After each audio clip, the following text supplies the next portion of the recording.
പരിശുദ്ധ അമ്മ ജീവനോടെ പ്രത്യക്ഷപ്പെട്ട ഈ ആലയത്തിൽ, ഈ ആരാധനാ മണിക്കൂറിൽ ആത്മാവിലും സത്യത്തിലും ഈശോയെ ആരാധിക്കാൻ നമ്മളെ ഒരുമിച്ച് കൂട്ടിയ അവിടുത്തെ സ്നേഹത്തിന് നമുക്ക് ഹൃദയത്തിൽ നന്ദി പറയാം.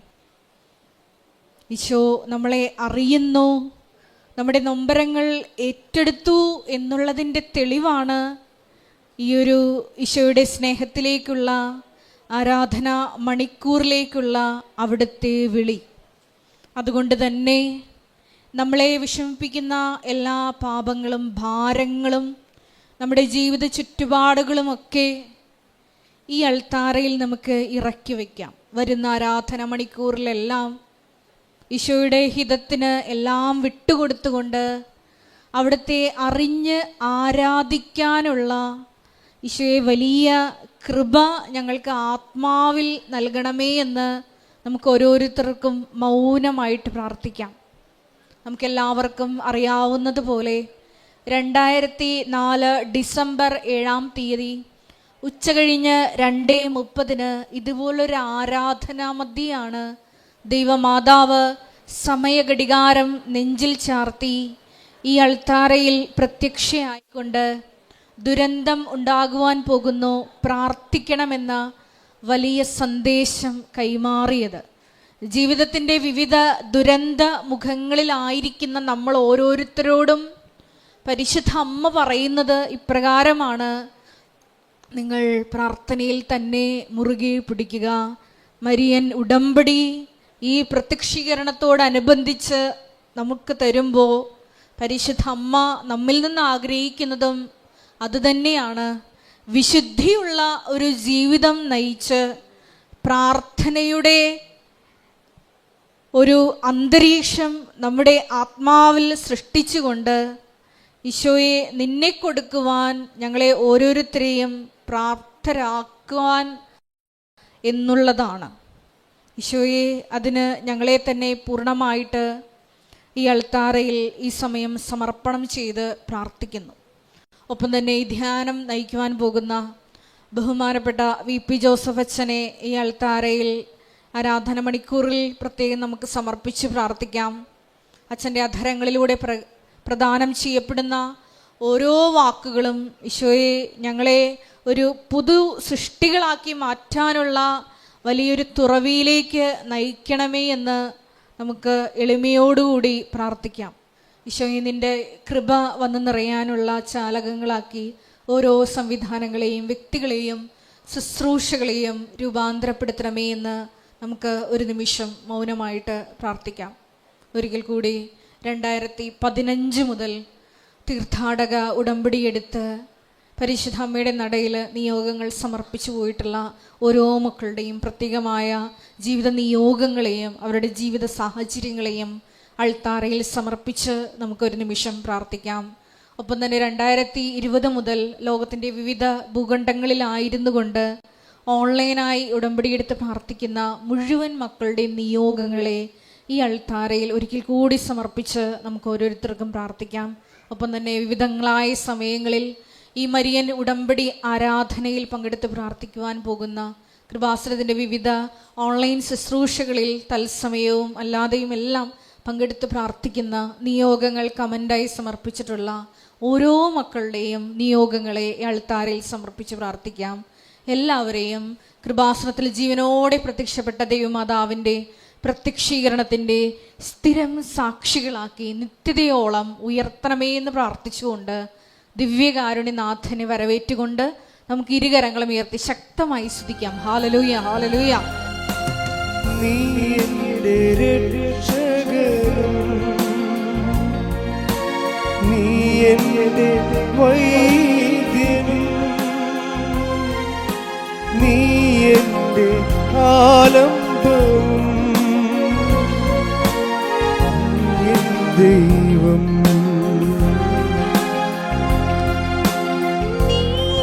ദൈവം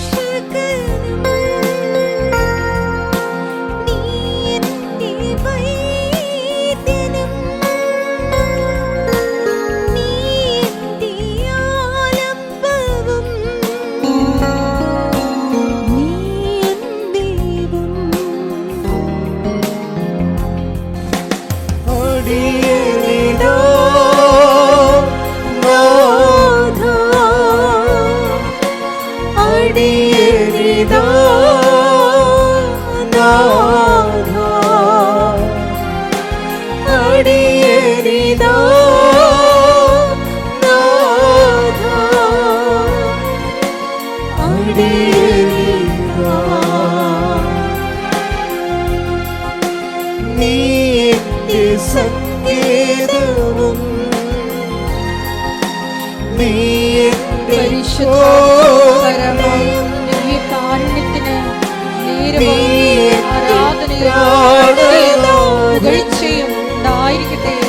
പരിശുദ്ധ പരമ ദിവ്യകാരുണ്യത്തിന് നേരവും ആരാധനയും പുകഴ്ചയും ഉണ്ടായിരിക്കട്ടെ.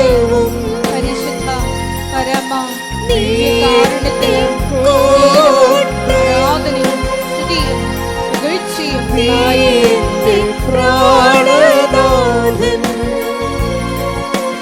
നീ ദൈവം.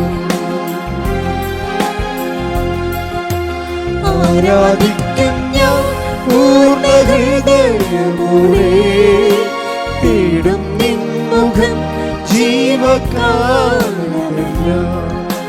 സേവിച്ചിടും ഞാൻ സർവവുമാ അടിയനിതാ. ആരാധിക്കും ഞാൻ പൂർണ്ണ ഹൃദയമോടെ, തേടും നിൻ മുഖം ജീവകാലമെല്ലാം, സേവിച്ചിടും ഞാൻ സർവവുമാ അടിയനിതാ.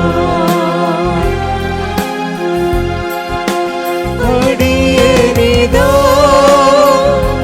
നാഥാ, അടിയനിതാ നാഥാ, അടിയനിതാ നാഥാ, അടിയനിതാ.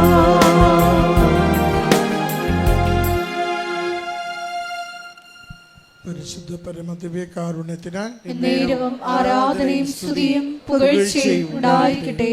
പരിശുദ്ധ പരമദിവ്യകാരുണ്യത്തിന് എന്നേരവും ആരാധനയും സ്തുതിയും പുകഴ്ചയും ഉണ്ടായിരിക്കട്ടെ. പരിശുദ്ധ പരമദിവ്യകാരുണ്യത്തിന് എന്നേരവും ആരാധനയും സ്തുതിയും പുകഴ്ചയും ഉണ്ടായിരിക്കട്ടെ. അമ്മേ പരിശുദ്ധ അമ്മേ, അമ്മേ പരിശുദ്ധ അമ്മേ, ദൈവമാതാവേ, ദൈവമാതാവേ, കൃപാസനത്തിലൂടെ ഞങ്ങൾക്കും ഞങ്ങളുടെ ദേശത്തിനും അമ്മ മാധ്യസ്ഥം തേടിത്തന്ന എല്ലാ അനുഗ്രഹങ്ങൾക്കും കൃപകൾക്കും ഞങ്ങളിപ്പോൾ ഹൃദയം നിറഞ്ഞ നന്ദി പറയുന്നു. നമുക്ക് സ്തുതിച്ച് പ്രാർത്ഥിക്കാം. ഹല്ലേലൂയ, ഹല്ലേലൂയ, ഹല്ലേലൂയ, ഹല്ലേലൂയ, ഹല്ലേലൂയ. കർത്താവേ, യേശുവേ നന്ദി, ആരാധന കർത്താവേ, യേശുവേ ഹല്ലേലൂയ, ഹല്ലേലൂയ, ഹല്ലേലൂയ. സൗഖ്യത്തിന് നന്ദി കർത്താവേ, ജീവിത സംരക്ഷണത്തിന് നന്ദി കർത്താവേ, പ്രശ്ന പരിഹാരങ്ങൾക്ക് നന്ദി കർത്താവേ, ആരാധിക്കുവാൻ വിശ്വസിക്കുവാൻ അവസരത്തിന് നന്ദി കർത്താവേ, നന്ദി കർത്താവേ. ഹല്ലേലൂയ, ഹല്ലേലൂയ, ഹല്ലേലൂയ. യേശുവേ നന്ദി, യേശുവേ സ്തുതി, യേശുവേ ആരാധന. അടിയനിതാ നാഥാ,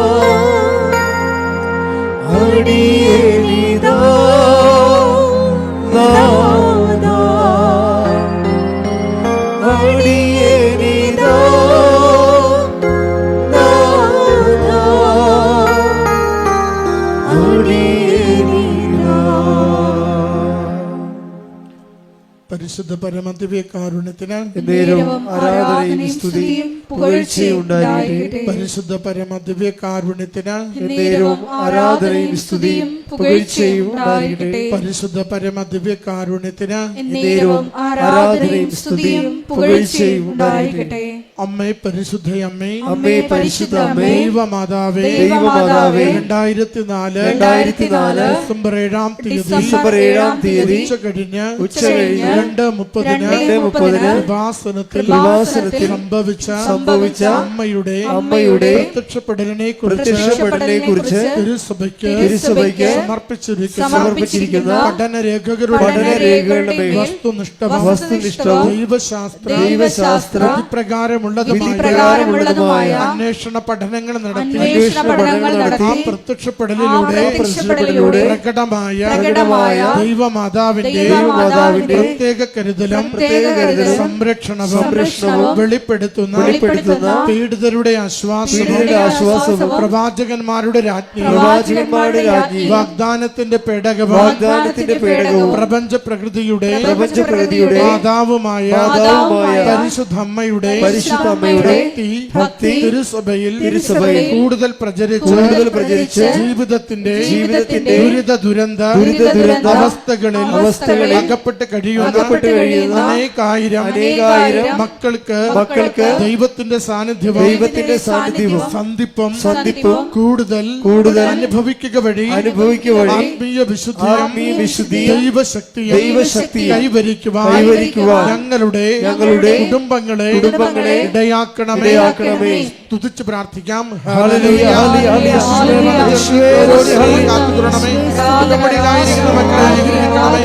ധ്യാനം കൂടുന്നവരെ സഹായിക്കണമേ. വിശ്വാസത്തെ ആഴപ്പെടുത്തണമേ. ജീവിക്കുവാൻ സഹായിക്കണമേ. രോഗങ്ങളെ സൗഖ്യപ്പെടുത്തണമേ. ജീവിത ക്ലേശങ്ങളെ മാറ്റിക്കൊടുക്കണമേ. അവിടുത്തെ നാമത്തെ സ്തുതി കർത്താവേ. ആരാധന മഹത്വം ആരാധന.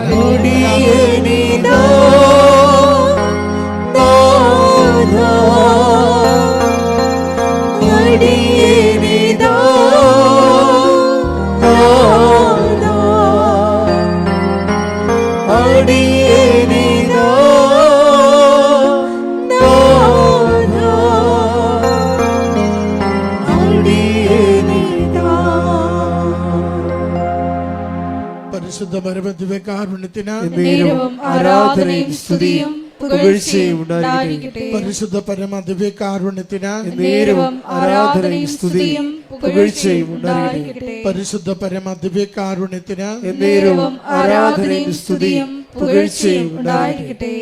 അമ്മേ പരിശുദ്ധയമ്മേ, അമ്മേ പരിശുദ്ധ അമ്മേ, ഭൂസ്വർലോകങ്ങളുടെ രാജ്ഞിയായ അങ്ങേയ്ക്ക് ഭൗമ സംരക്ഷണത്തിനായി പ്രപഞ്ച പ്രകൃതിയെ തിരുസഭ പ്രതിഷ്ഠിക്കുവാൻ ഈ പ്രത്യക്ഷീകരണം വഴി ഇടയാക്കണമേ.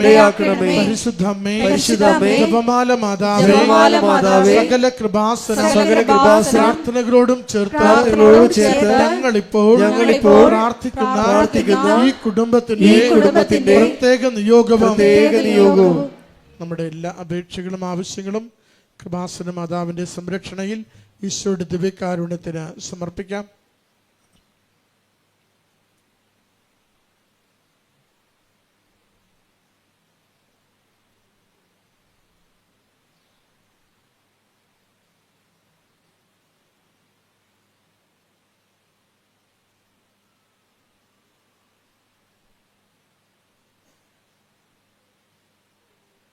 അമ്മയുടെ പ്രത്യക്ഷീകരണത്തിന്റെ ഈ അനുഗ്രഹവേളയിൽ ഞങ്ങൾക്ക് സാധിച്ചു തരുവാൻ കനിയണമേ.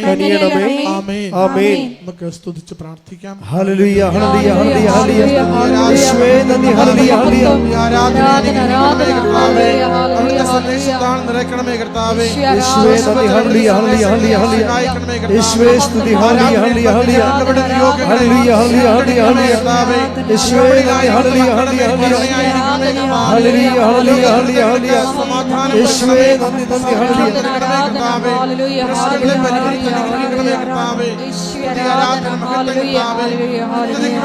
ഹല്ലേലൂയ, ഹല്ലേലൂയ, ഹല്ലേലൂയ.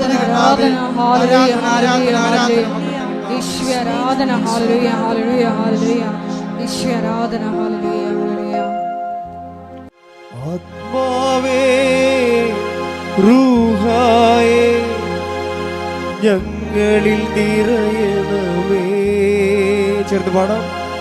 ആത്മാവേ റൂഹായേ ഞങ്ങളിൽ നിറയണമേ.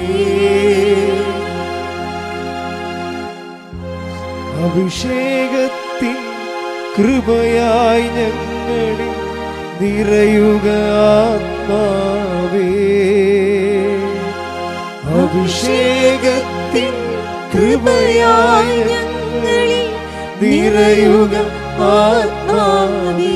ആത്മാവേ റൂഹായേ, ആത്മാവേ റൂഹായേ, ഞങ്ങളിൽ നിറയണമേ. എല്ലാവരും ഒന്ന് പാടിക്കേ. ആത്മാവേ റൂഹായേ, ഞങ്ങളിൽ നിറയണമേ. അഭിഷേകത്തിൻ കൃപയായി ഞങ്ങളിൽ നിറയുക ആത്മാവേ. സിയോൻ ശാലിനിയിൽ തീനാവിന്നതുപോൽ ഞങ്ങളിൽ നിറയണമേ. പാടാം. സിയോൻ ശാലിനിയിൽ തീനാവിന്നതുപോൽ ഞങ്ങളിൽ നിറയണമേ. സിയോൻ മാളികയിൽ തീനാവിന്നതുപോൽ ഞങ്ങളിൽ നിറയണമേ. കൈകളടിച്ചോട് പാടാം ശക്തിയോടെ.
അഭിഷേകത്തിൻ കൃപയായി ഞങ്ങളിൽ നിറയുക ആത്മാവേ.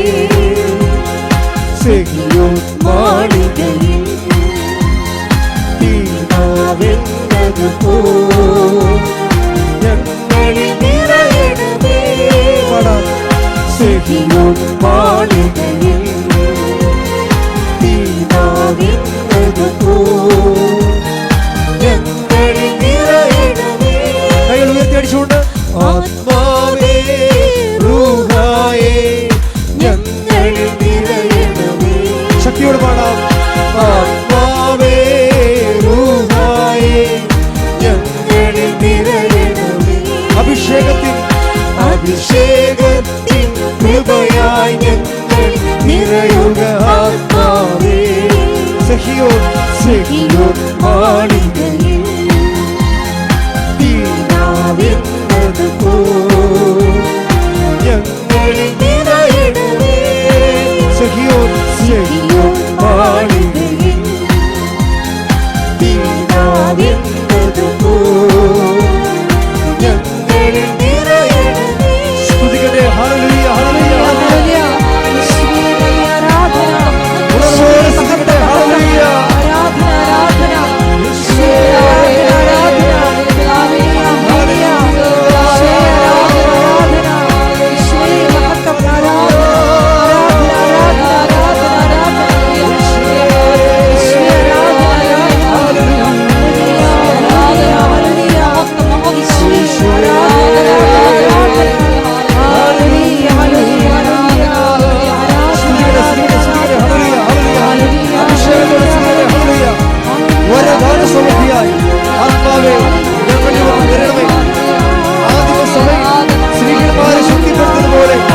ഞങ്ങളെ ശക്തിപ്പെടുത്തുവാൻ ബലപ്പെടുത്തുവാൻ ഞങ്ങളിലേക്ക് എഴുന്നള്ളി വരണമേ. ഹല്ലേലൂയ ഹല്ലേലൂയ ഹല്ലേലൂയ ഹല്ലേലൂയ. യേശുവേ നന്ദി. ഹല്ലേലൂയ ഹല്ലേലൂയ. ആദിമസഭയിൽ സ്ത്രീഹന്മാരിൽ ശക്തി പകർന്നതുപോൽ വരദാനങ്ങൾ നൽകി നീ ഞങ്ങളിൽ ശക്തരാ.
മാളികയിൽ നീനാവെന്നതുപോ ഞങ്ങളിൽ നിറയണമേ.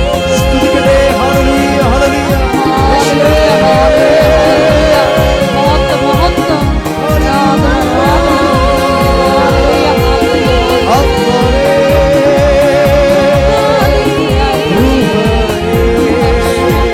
അഭിഷേകമായി നിറയണമേ. സ്തുതിക്കട്ടെ, സ്തുതിക്കട്ടെ. ഹല്ലേലൂയ, ഹല്ലേലൂയ. ആത്മാവേ, റൂഹായേ, അഭിഷേകമായി ഞങ്ങളിൽ വന്ന് നിറയണമേ.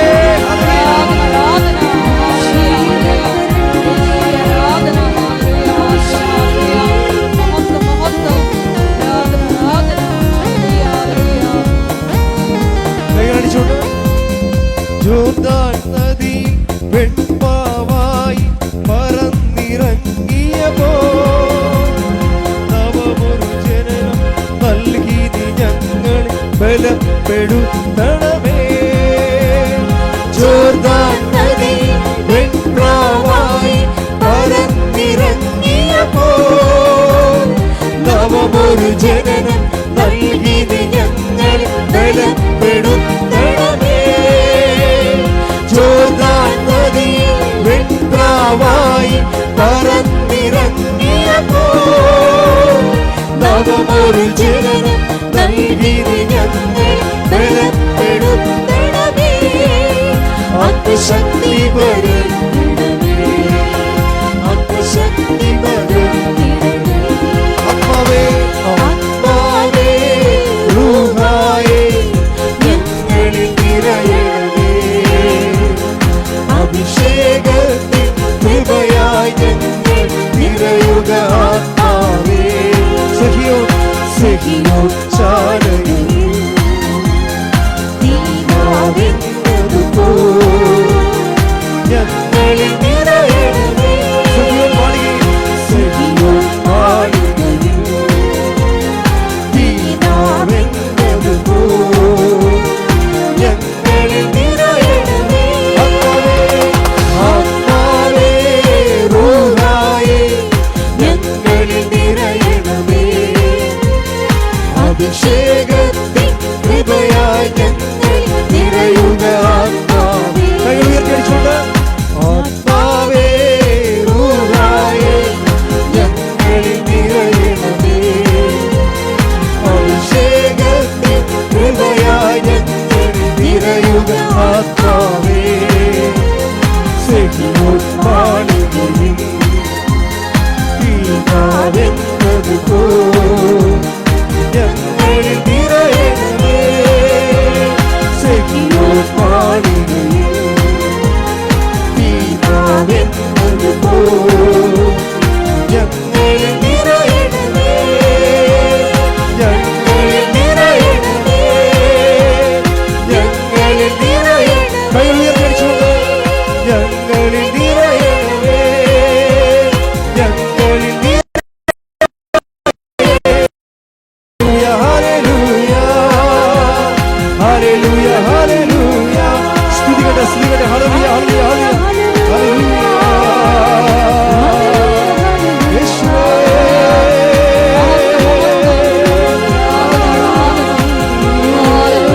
ഹല്ലേലൂയ, ഹല്ലേലൂയ, ഹല്ലേലൂയ.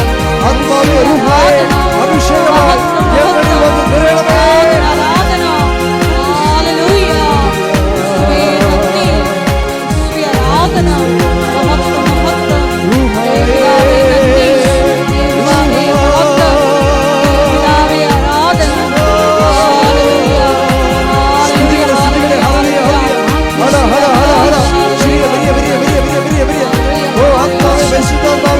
അഭിഷേകമായി ഞങ്ങളിൽ വന്ന് നിറയണമേ.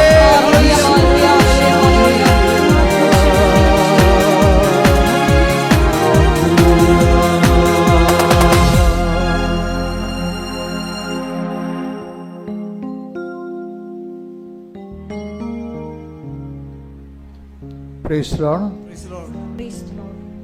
പരിശുദ്ധ പരമദിവ്യകാരുണ്യത്തിന് എന്നേരവും ആരാധനയും സ്തുതിയും പുകഴ്ചയും ഉണ്ടായിരിക്കട്ടെ. പരിശുദ്ധ പരമദിവ്യകാരുണ്യത്തിന് എന്നേരവും ആരാധനയും സ്തുതിയും പുകഴ്ചയും ഉണ്ടായിരിക്കട്ടെ. പരിശുദ്ധ പരമ ദിവ്യകാരുണ്യത്തിന് നേരവും ആരാധനയും സ്തുതിയും പുകഴ്ചയും ഉണ്ടായിരിക്കട്ടെ. നമ്മൾ ഇന്ന് പരിശോധിക്കാൻ പോകുന്നത് സിമ്പിൾ എക്സ്പ്രഷൻസ് ഓഫ് ഫെയ്ത്ത്. ഇത് മാത്രം, അതായത് സിമ്പിൾ, ഉടമ്പടിയിലുള്ള സിമ്പിൾ എക്സ്പ്രഷൻസ് ഓഫ് ഫെയ്ത്ത്, ലളിതമായ ചില വിശ്വാസാവിഷ്കാരങ്ങൾ. നമ്മുടെ ഒരു വിഷയത്തിലേക്ക്, ഉടമ്പടിയുടെ ഒരു വിഷയത്തിലേക്ക് ദൈവത്തെ കക്ഷി ചേർക്കുന്നതിന്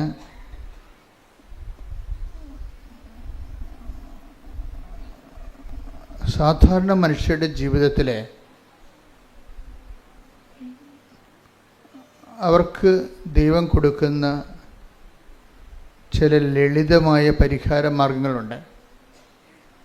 ഞാൻ ഈ ദിവസങ്ങളിൽ കേട്ടൊരു സാക്ഷ്യത്തിൽ നിന്നാണ് എനിക്കത് മനസ്സിലായത് കൂടുതൽ. അതായത് ഈ ദിവസങ്ങളിലെ സാക്ഷ്യങ്ങൾ ലളിതമായ സാക്ഷ്യമാണ്.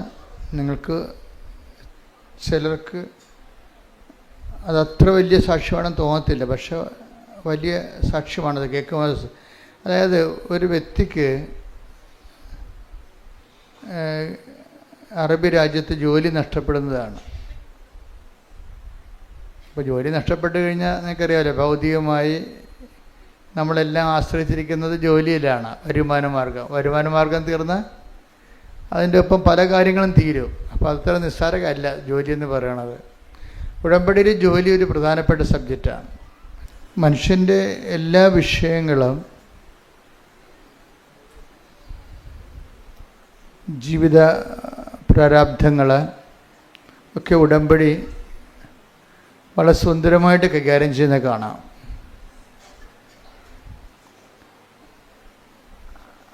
അതിൽ ലളിതമായ ചില പരിഹാര മാർഗങ്ങൾ ചില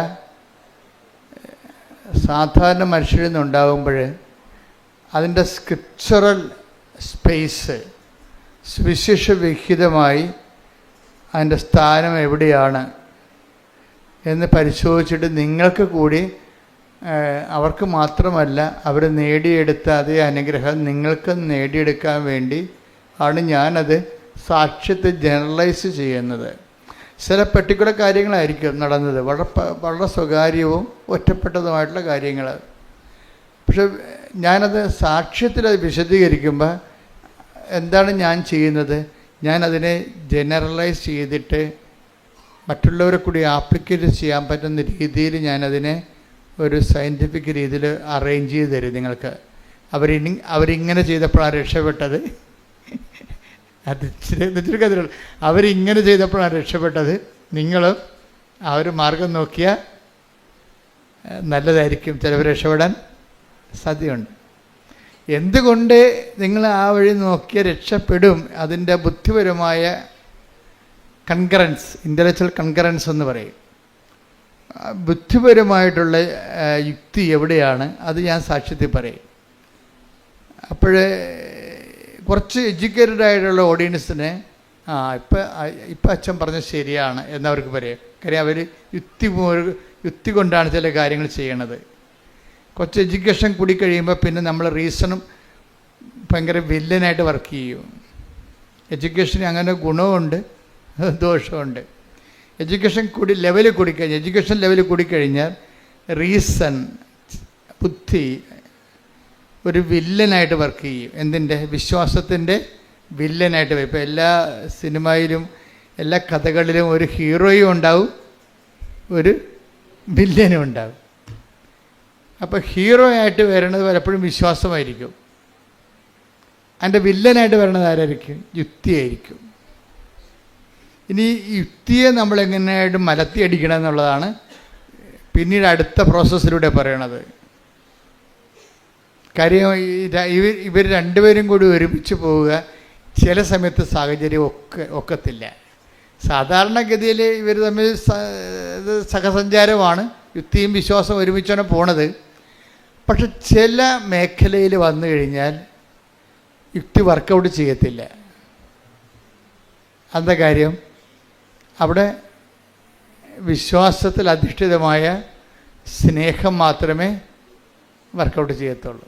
അവിടെ യുക്തി വർക്കൗട്ട് ചെയ്യത്തില്ല. യുക്തി വർക്കൗട്ട് ചെയ്ത് കഴിഞ്ഞാൽ ഇറ്റ് ഈസ് കോമൺ എന്ന് എൻ്റെ അർത്ഥം.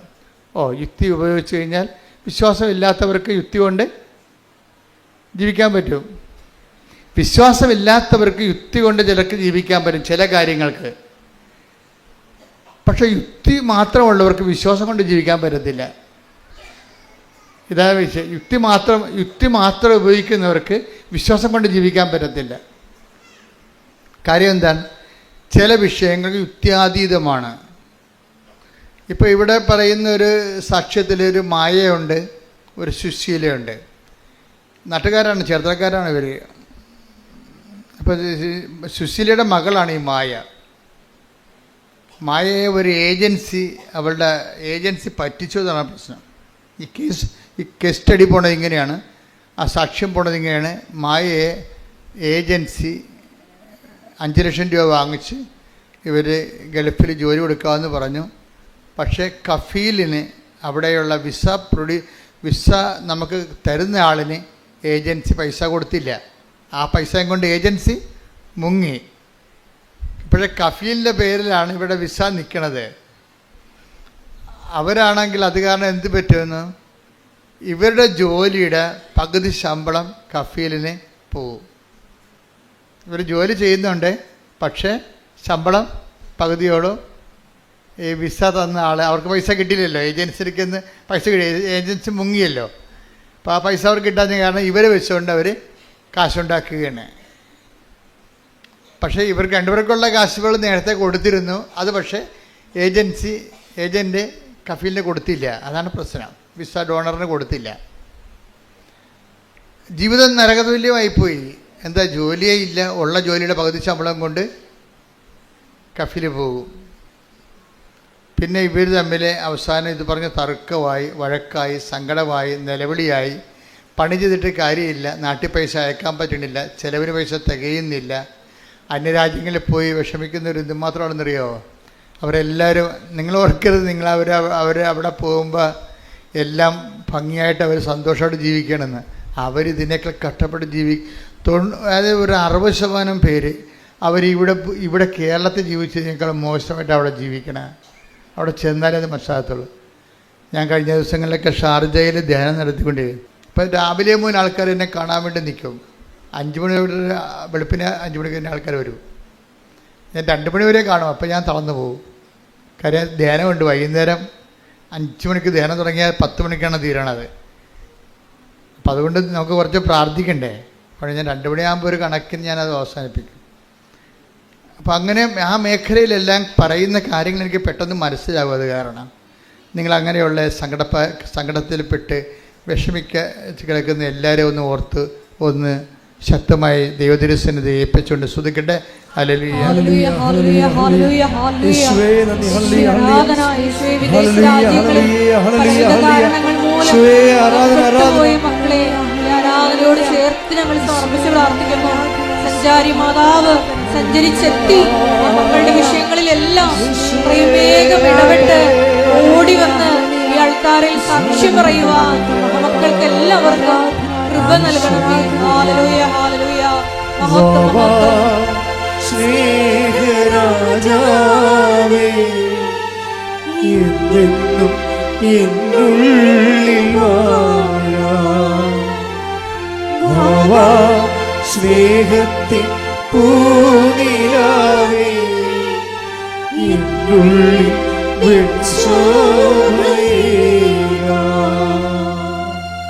പരിശുദ്ധ പരമദിവ്യകാരുണ്യത്തിന് ആരാധനയും സ്തുതിയും പുകഴ്ചയും ഉണ്ടായിരിക്കട്ടെ. പരിശുദ്ധ പരമദിവ്യകാരുണ്യത്തിന് ആരാധനയും സ്തുതിയും പുകഴ്ചയും ഉണ്ടായിരിക്കട്ടെ. അപ്പം ഇങ്ങനെയുള്ളൊരു വിഷമസന്ധി വന്നപ്പോൾ ഇവൾക്ക് ഈ മായയ്ക്ക് എന്ത് ചെയ്യണമെന്നറിയാൻ പാടില്ല. വീട്ടിലാണെങ്കിൽ കടമൊക്കെ വാങ്ങിച്ചാൽ പോയിരിക്കണത്. അതിൻ്റെ പലിശ കടക്കാരുടെ അലട്ടൽ, അവൾക്കാണെങ്കിൽ കിട്ടുന്ന ചെറിയ ശമ്പളത്തിൻ്റെ പകുതിയും കൊണ്ട് കഫീൽ പോവും. ഭക്ഷണം കഴിക്കണം, പിന്നെ കൂടാതെ അവൾക്ക് വാടക കൊടുക്കണം. അങ്ങനെ പല പ്രശ്നങ്ങൾ. എനിക്ക് ക്ഷീണവും രോഗമൊക്കെ വന്നു കഴിഞ്ഞാൽ അതിനൊക്കെ വലിയ പൈസ ചിലവാണ്. പല പ്രശ്നങ്ങളാണ് അങ്ങനെ. അപ്പം ഇതെല്ലാം ഇവളുടെ അമ്മയോട് പറയും, അമ്മയുടെ അനിയത്തിയോടും പറയും. ആദ്യമൊക്കെ പറയത്തില്ല, പിന്നെ നിവർത്തിയില്ല വരുമ്പോൾ നമ്മൾ പറഞ്ഞു പോകത്തില്ലേ. പക്ഷെ അവരെന്ത് ചെയ്യാനാണ്? നാട്ടിൽ നിൽക്കണം, അവരെന്ത് ചെയ്യാനാണ്? പക്ഷെ അവർക്ക് ചെയ്യാൻ വേണ്ടി കുറച്ച് കാര്യങ്ങളുണ്ട്. എന്താ കാര്യം? ഒന്ന്, അവർക്ക് ഉടമ്പടി ചെയ്യാം. അതാണ് സംഭവം. ചിലർ എന്നോട് പറയും, ഞാനവിടെ ചെന്നപ്പോൾ എന്നൊക്കെ വിളിച്ച് അവർ പറഞ്ഞ വിമർശനം, ചിലർ പറഞ്ഞത് അച്ഛൻ ഈ ജീവിത പ്രസംഗങ്ങളാണ് എപ്പോഴും പറയണത്, മാതാവിനെ കുറിച്ചേ പറയത്തുള്ളൂ. ഞാൻ പറഞ്ഞു, മാതാവ് ആണ് ജീവിത പ്രശ്നം എടുക്കുന്നത്. അവർക്ക് വീഞ്ഞില്ല, ജോലിയില്ല, വീടില്ല, വിവാഹം നടക്കണില്ല, രോഗമാണ്, എന്തൊക്കെ ഈശോ അടുത്ത് പറയണതാരാണ്? മാതാവല്ലേ. പിന്നെ നമുക്ക് എന്താണ് ജീവിത പ്രസംഗങ്ങളെന്ന് പറയുമ്പോൾ? ജീവിത പ്രസംഗങ്ങളൊന്നും ഇല്ലാത്തവർക്ക് ചിലപ്പോൾ എൻ്റെ പ്രസംഗങ്ങൾ ചിലപ്പോൾ അവർക്ക് അഫ്ലുവൻ്റായിട്ടൊക്കെ ജീവിക്കുന്ന ആൾക്കാരില്ലേ, അഫ്ലുവൻ്റായിട്ട്. ഈ ഏറ്റവും അപകടകാരികളെന്ന് പറയണത് എനിക്ക് തോന്നിയിരിക്കുന്നത്, ഒന്നെങ്കിൽ എക്സ്ട്രീമിൽ ജീവിക്കുന്നവർ, ഭയങ്കര കഷ്ടപ്പെട്ട് ജീവിക്കുന്നവരും, അതുപോലെ ഏറ്റവും നല്ലവണ്ണം ജീവിക്കുന്നവരും. ഇതിൻ്റെ ഇടയ്ക്കൊന്ന് ജീവിക്കാനാണ് നോക്കേണ്ടതെന്ന് തോന്നണത്. ഏറ്റവും നല്ലവണ്ണം ജീവിക്കുന്നവരുണ്ട്, അവർക്ക് ദൈവത്തിനെ കൊണ്ട് ആവശ്യമില്ല. ഏറ്റവും മോശമായിട്ട് ജീവിക്കുന്നവർ, അവരുടെ ജീവിതത്തിൻ്റെ പ്രശ്നങ്ങൾക്ക് പരിഹാരം ഉണ്ടായില്ലെങ്കിൽ പിന്നെ ദൈവത്തിന് എന്തിനാണെന്ന് അവർക്ക് ഒരു ഈ രണ്ട് കക്ഷികൾക്കും അവരെല്ലാം ഡേഞ്ചർ സോണിലാണ് നിൽക്കുന്നത്. ഈ നടുക്ക് നിൽക്കുന്ന ഒരു വിഷയം, ദൈവത്തിന് വേണ്ടി അവർക്ക് അത്യാവശ്യം ജീവിക്കാനുള്ള മാർഗമൊക്കെ ഉണ്ട്. ഇനി ദൈവത്തിൻ്റെ കൂടെ അവർക്ക് ജീവിക്കണമെന്ന് ആഗ്രഹമുണ്ട്. അപ്പോൾ അവർ ദൈവത്തെക്കുറിച്ച് പറയാൻ ഞങ്ങളെപ്പോലുള്ളവരെ വിളിക്കുവരെയും. പക്ഷേ ഉള്ള പ്രോബ്ലം വെച്ച് കഴിഞ്ഞാൽ, നമ്മൾ എല്ലാവർക്കും ഇപ്പോൾ അവിടെ ഞങ്ങളെ വിളിച്ചവരെ, ഞാനും ഇപ്പോൾ ഒരു ഷോജു എന്ന് പറഞ്ഞൊരു ഷോജു, പിന്നെ ഒരു വത്സല, ഇവരാണ് എൻ്റെ അച്ഛന്മാരൊക്കെയാണ് അതിൻ്റെ ആധികാരികമായിട്ടുള്ള കറസ്പോണ്ടൻസ് ഉണ്ടെങ്കിലും ഇതിൻ്റെ മോഡുലേറ്ററായിട്ടൊക്കെ നിൽക്കുന്നവർ ഇവരാണ്. അപ്പം ഞാൻ രാവിലെ ആൾക്കാരെ കാണുന്നതിന് മുമ്പ് ഇവരുമായിട്ട് കുറച്ച് നേരം ഇരുന്ന് പ്രാർത്ഥിക്കും. കുറച്ച് നേരം ഇരുന്ന് അങ്ങനെ പ്രാർത്ഥിച്ചതിന് ശേഷം ധ്യാനത്തിൽ ഈശോ എന്താണ് ഇപ്പോൾ ചെയ്തുകൊണ്ടിരിക്കുന്നത്, ഇതിൻ്റെ സ്റ്റാറ്റസ് എന്താണ്, ഇതിൻ്റെ സ്റ്റാറ്റസ് എന്താണെന്ന് നോക്കാൻ, സ്ഥിതി എന്താണ്, ധ്യാനത്തിൻ്റെ സ്ഥിതി, ഇത് ധ്യാനം നന്നായിട്ട് വേണം പോകുന്നത്, അതോ ധ്യാനത്തിൻ്റെ അകത്ത് വല്ലതും കറക്ഷനുണ്ടോ, കർത്താവിന് എന്തെങ്കിലും കാര്യങ്ങൾ ഇതിൻ്റെ അകത്ത് കൂട്ടിച്ചേർക്കാനോ അത് കറക്റ്റ് ചെയ്യാനോ ഉണ്ടോ എന്നറിയാൻ വേണ്ടി ഞാൻ എപ്പോഴും അപ്പോഴും മാത്രമല്ല, ഞാൻ എപ്പോഴും ഇങ്ങനെ ഒരുവിധം പ്രാർത്ഥിക്കാൻ ദൗത്യമുള്ളവർ, ഈ ദൗത്യമുള്ളവർക്കുള്ള പ്രശ്നം എന്താണെന്നറിയാമോ? ദൗത്യമുള്ളവർക്ക് കൃപയുണ്ടാകും. അതുകൊണ്ട് ഞാൻ ദൗത്യമുള്ളവർ, ചുമ്മാ പ്രാർത്ഥന മാത്രമുള്ളവർ ഞാൻ അക്സെപ്റ്റ് ചെയ്യത്തില്ല. കാര്യം കൃപ, അത് പ്രാർത്ഥന മാത്രമുള്ളവർക്ക് അനുഗ്രഹം ഉണ്ടാവും, പക്ഷെ ദൗത്യമുള്ളവർക്ക് കൃപയുണ്ടാവും. അതുകൊണ്ടാണ് ഈ പൗരസപ്പോ ഒന്ന് കോറിന്തോസ് 15 എടുത്തേ മോനെ, 15:10 എടുത്തേ. 1 കോറിന്തോസ് 15:10. 1 കോറിന്തോസ് 15:10. ഞാൻ എന്തായിരിക്കുന്നുവോ അത് ദൈവകൃപയാലാണ്. എൻ്റെ മേൽ ദൈവം ചൊരിഞ്ഞ കൃപ നിഷ്ഫലമായി പോയിട്ടില്ല. നേരെ മറിച്ച് മറ്റെല്ലാവരെയും അധികം ഞാൻ അധ്വാനിച്ചു. എന്നാൽ ഞാനല്ല, എന്നിലുള്ള ദൈവകൃപയാണ് അധ്വാനിച്ചത്. Praise Lord. അപ്പോൾ ഈ അധ്വാനിക്കുന്നവർക്കാണ് കൃപയുള്ളത്. അത് ഈ ഉടമ്പടിയിൽ ഇത്രയും പവറായിട്ട് കത്തിക്കാൻ കാര്യം ഇതിൻ്റെ അകത്ത് അധ്വാനമുണ്ട്. അല്ലാതെ പ്രാർത്ഥന മാത്രം, ചുണ്ടിൻ്റെ അധ്വാനം മാത്രമല്ല ഉള്ളത്. നിങ്ങൾക്ക് ആധ്യാത്മിക പാപ്പരത്വം സംഭവിക്കുന്നത് നിങ്ങൾക്ക് ചുണ്ടിൻ്റെ അധ്വാനം മാത്രം ഉണ്ടായി. കർണക്കൊന്ത 33 പ്രാവശ്യം ഇല്ലേ, വിശ്വാസ പ്രമാണം 45 പ്രാവശ്യം, ചുണ്ടിൻ്റെ അധ്വാനം മാത്രമേ ഉള്ളൂ. ഇത് അധ്വാനമായിട്ട് ദൈവം കണക്കാക്കണില്ല. ചുണ്ട് അധ്വാനിക്കാൻ തന്നിരിക്കണമല്ല, കൈയും കാലമാണ് അധ്വാനിക്കാൻ തന്നിരിക്കണേ. അപ്പം അധ്വാനിക്കുന്നവനാണ് കൃപയുള്ളത്. അതാണ് 1 കോറിന്തോസ് 15:10. ഞാൻ എന്തായിരിക്കുന്നുവോ പറഞ്ഞ ഞാൻ എന്തായിരിക്കുന്നുവോ അത് ദൈവകൃപയാലാണ്. എന്റെ മേൽ ദൈവം ചൊരിഞ്ഞ കൃപ നിഷ്ഫലമായി പോയിട്ടില്ല. നേരെ മറിച്ച് മറ്റെല്ലാവരെയും കാൾ അധികം ഞാൻ അധ്വാനിച്ചു. എന്നാൽ ഞാനല്ല എന്നിലുള്ള ദൈവകൃപയാണ് അധ്വാനിച്ചത്. അപ്പോഴേ അധ്വാനിച്ചത് എന്താണ്? എന്നിലുള്ള ദൈവാനുഗ്രഹമല്ല, പിന്നെന്താണ്? എന്നിലുള്ള ദൈവകൃപ. ദൈവകൃപയാണ് അധ്വാനിച്ചത്. ദൈവകൃപ എന്ന് പറഞ്ഞാൽ എന്താണ്? ദൈവത്തിൻ്റെ ശക്തി. അതാണ് 2 കൊരിന്ത്യർ 12:9. എന്താണ്? ബലഹീനതയിലാണ് ദൈവത്തിൻ്റെ കാര്യം. 2 കൊരിന്ത്യർ 12:9 പറയാതെ കൃപാസനം നിലനിൽക്കത്തില്ല. കാര്യം കൃപാസനം എന്ന് പറഞ്ഞാൽ കൃപയുടെ ഇരിപ്പിടമെന്ന് എൻ്റെ അർത്ഥം അല്ലേ. അപ്പോൾ അത് പ്രൊമോട്ട് ചെയ്യണതെല്ലാം എന്താണ്? ഗ്രേസാണ് പ്രൊമോട്ട് ചെയ്യണത്. അപ്പോൾ ഗ്രേസ് എന്ന് പറഞ്ഞാൽ എന്താണ്? അത് ദൈവത്തിൻ്റെ ശക്തിയാണ്. ഈ ദൈവത്തിൻ്റെ ശക്തി ഉള്ളവർക്ക് മാത്രമേ അധ്വാനിക്കാൻ, ദൈവത്തിന് വേണ്ടി അധ്വാനിക്കാൻ പറ്റത്തുള്ളൂ. ദൈവത്തിന് വേണ്ടി അധ്വാനം എന്താണ്? കർത്താവിനെ അറിയാത്തവരെ അറിയിക്കുക, അറിഞ്ഞവരെ, അതാണ് അധ്വാനം. ദൈവത്തിന് വേണ്ടിയുള്ള അധ്വാനം അതാണ്. ദൈവത്തിന് വേണ്ടിയുള്ള അധ്വാനം ഉള്ളവരെയാണ് ഞാൻ സാധാരണ മധ്യസ്ഥ പ്രാർത്ഥനയൊക്കെ കണ്ടുപിടിക്കുന്നത്. അവർക്ക് ദൈവത്തിന് വേണ്ടി ജോലി ചെയ്യാൻ പറ്റുമോ? കർത്താവിനെ അറിയാത്തവരെ അറിയിക്കുക. അയ്യോ ഞാനെങ്കിലും പറയത്തില്ല, ഞാനെങ്ങനെ പറയും? ആൾക്കാർ ആൾക്കാർ വഴക്കിട്ട് അപ്പം ആൾക്കാരെ പേടിക്കുവർ. അതായത് ദൈവകൃപ ഇല്ല എന്നുണ്ടെങ്കിൽ കൃപാസനം പത്രമൊന്നും കൊടുക്കാൻ പറ്റത്തില്ല. അവരെന്ത് പറയും? അയ്യോ ആൾക്കാർ വല്ലതും പറഞ്ഞാൽ എന്ത് ചെയ്യും? ഇവരെന്തെങ്കിലും പറഞ്ഞാൽ എന്ത് ചെയ്യുമെന്ന്. അതുകൊണ്ട് അവർ ന്യൂട്രലായിട്ട് നിൽക്കും. അല്ലെങ്കിൽ എവിടെയെങ്കിലും കൊണ്ടുപോയി കൃപയില്ല എന്നുണ്ടെങ്കിൽ വല്ല കുമ്പസാരക്കൂടിൻ്റെയൊക്കെ അടുത്ത പള്ളിയിലാണ് കൊണ്ടുപോയി വെച്ച് മാറിക്കളയും. അത് കൃപയില്ലാഞ്ഞിട്ടാണ്. അവർ കൃപയില്ല, കാര്യം അധ്വാനിക്കാൻ പറ്റണില്ല അവർക്ക്.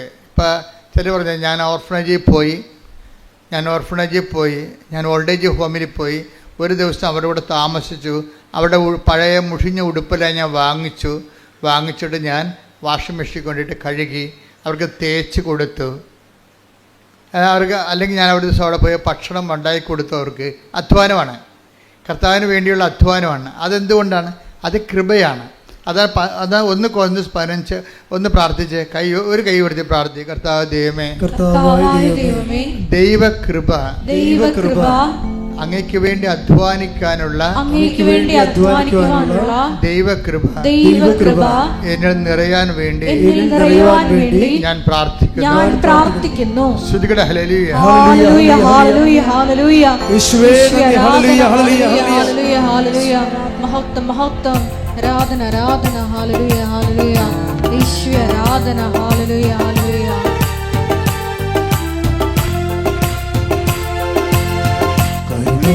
സാഗരമേ സുഖക്കോടും മേലേറിടുന്നോ, കരുണയിൻ സാഗരമേ സുഖക്കോടും മേലേറിടുമ്പോ, മേഘത്തിൻ തണലരുളി എന്നെ സാന്ത്വനമായി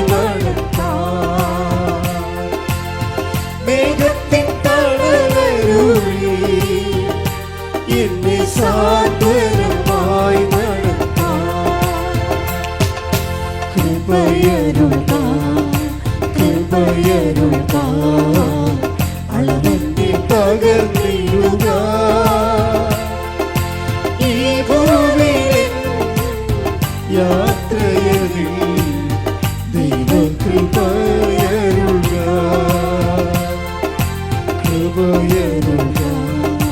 കൃപയരുക അളവന്റെ പകർന്നിടുക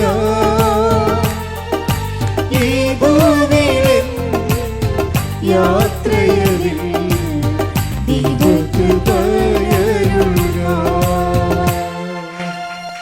അപ്പോൾ നിങ്ങൾക്ക് അധ്വാനിക്കാൻ തോന്നണില്ല എന്നുണ്ടെങ്കിൽ ഉടമ്പടി മുന്നോട്ട് പോകത്തില്ല. അതാണ് പ്രശ്നം. കാര്യം എന്താണ്? ഉടമ്പടി അവൻ പറയണ പോലെ ചെല്ലുകയല്ലല്ല, അവൻ പറയണ പോലെ അധ്വാനിക്കുകയും. അതാണ് പ്രശ്നം. മറ്റു പ്രാർത്ഥനകളും ഉടമ്പടിയും തമ്മിലുള്ള വ്യത്യാസം അതാണ്. ഉടമ്പടി അവൻ പറയണ പോലെ ചെയ്യുകയാണ്. അപ്പം അതെല്ലാം ചൊല്ലുകയല്ല. നമ്മൾക്ക് ഈ 10, 100 കൊല്ലം 1000 കൊല്ലം ഒക്കെ ആയിട്ടും ക്രിസ്ത്യാനിറ്റിയിൽ എത്ര നിങ്ങൾ പുതിയ ധ്യാന രീതികളൊക്കെ ഉണ്ടായാലും മനുഷ്യൻ പണ്ടേ ചെണ്ടൻകോലും ശങ്കരൻ തെങ്ങ തന്നെയാണ്. ചുണ്ടിൻ്റെ അഭ്യാസം അറിയാൻ പാടുള്ളത്. അതാണ് വിഷയം. അതാണ് അതിൻ്റെ വരുന്നത്. ഉടമ്പടി എല്ലാത്തിനേക്കാൾ വ്യത്യസ്തമാക്കുന്നത്. ഇപ്പോൾ ഫാദർ ആൻ്റണി ഓക്കാമിൻ്റെ സാക്ഷ്യമല്ലേ. ഇപ്പോൾ ഒരു 11,000 ആൾക്കാർ കണ്ടു രാവിലെ. 3 ഒരു അച്ഛനും ഒരു കന്യാസിയും കൂടി വന്ന് സാക്ഷ്യം പറയുന്നത്. നിങ്ങളത് വീട്ടിൽ പോയി കാണണമെന്നല്ലായിരിക്കും. ഒരച്ഛനും 2 അച്ഛന്മാരും ഒരു കന്യാസിയും കൂടി പറയുന്ന സാക്ഷ്യം. ഫാദർ ആൻ്റണി ഓക്കാം ജർമ്മനിൽ 19 കൊല്ലം വർക്ക് ചെയ്യണം. അപ്പം അദ്ദേഹം എന്താ പറയണമെന്ന് വെച്ച് കഴിഞ്ഞാൽ, ഞാനൊരു കവനൻറ്റിലാണ്. ബൈ ബർത്ത് ജ്ഞാനസ്ഥാനത്തിൽ നമ്മൾ കവനൻറ്റിലാണ്. പിന്നെ ഞാൻ പട്ടം കിട്ടിയപ്പോൾ ഒരു കവനൻറ്റിലാണ്.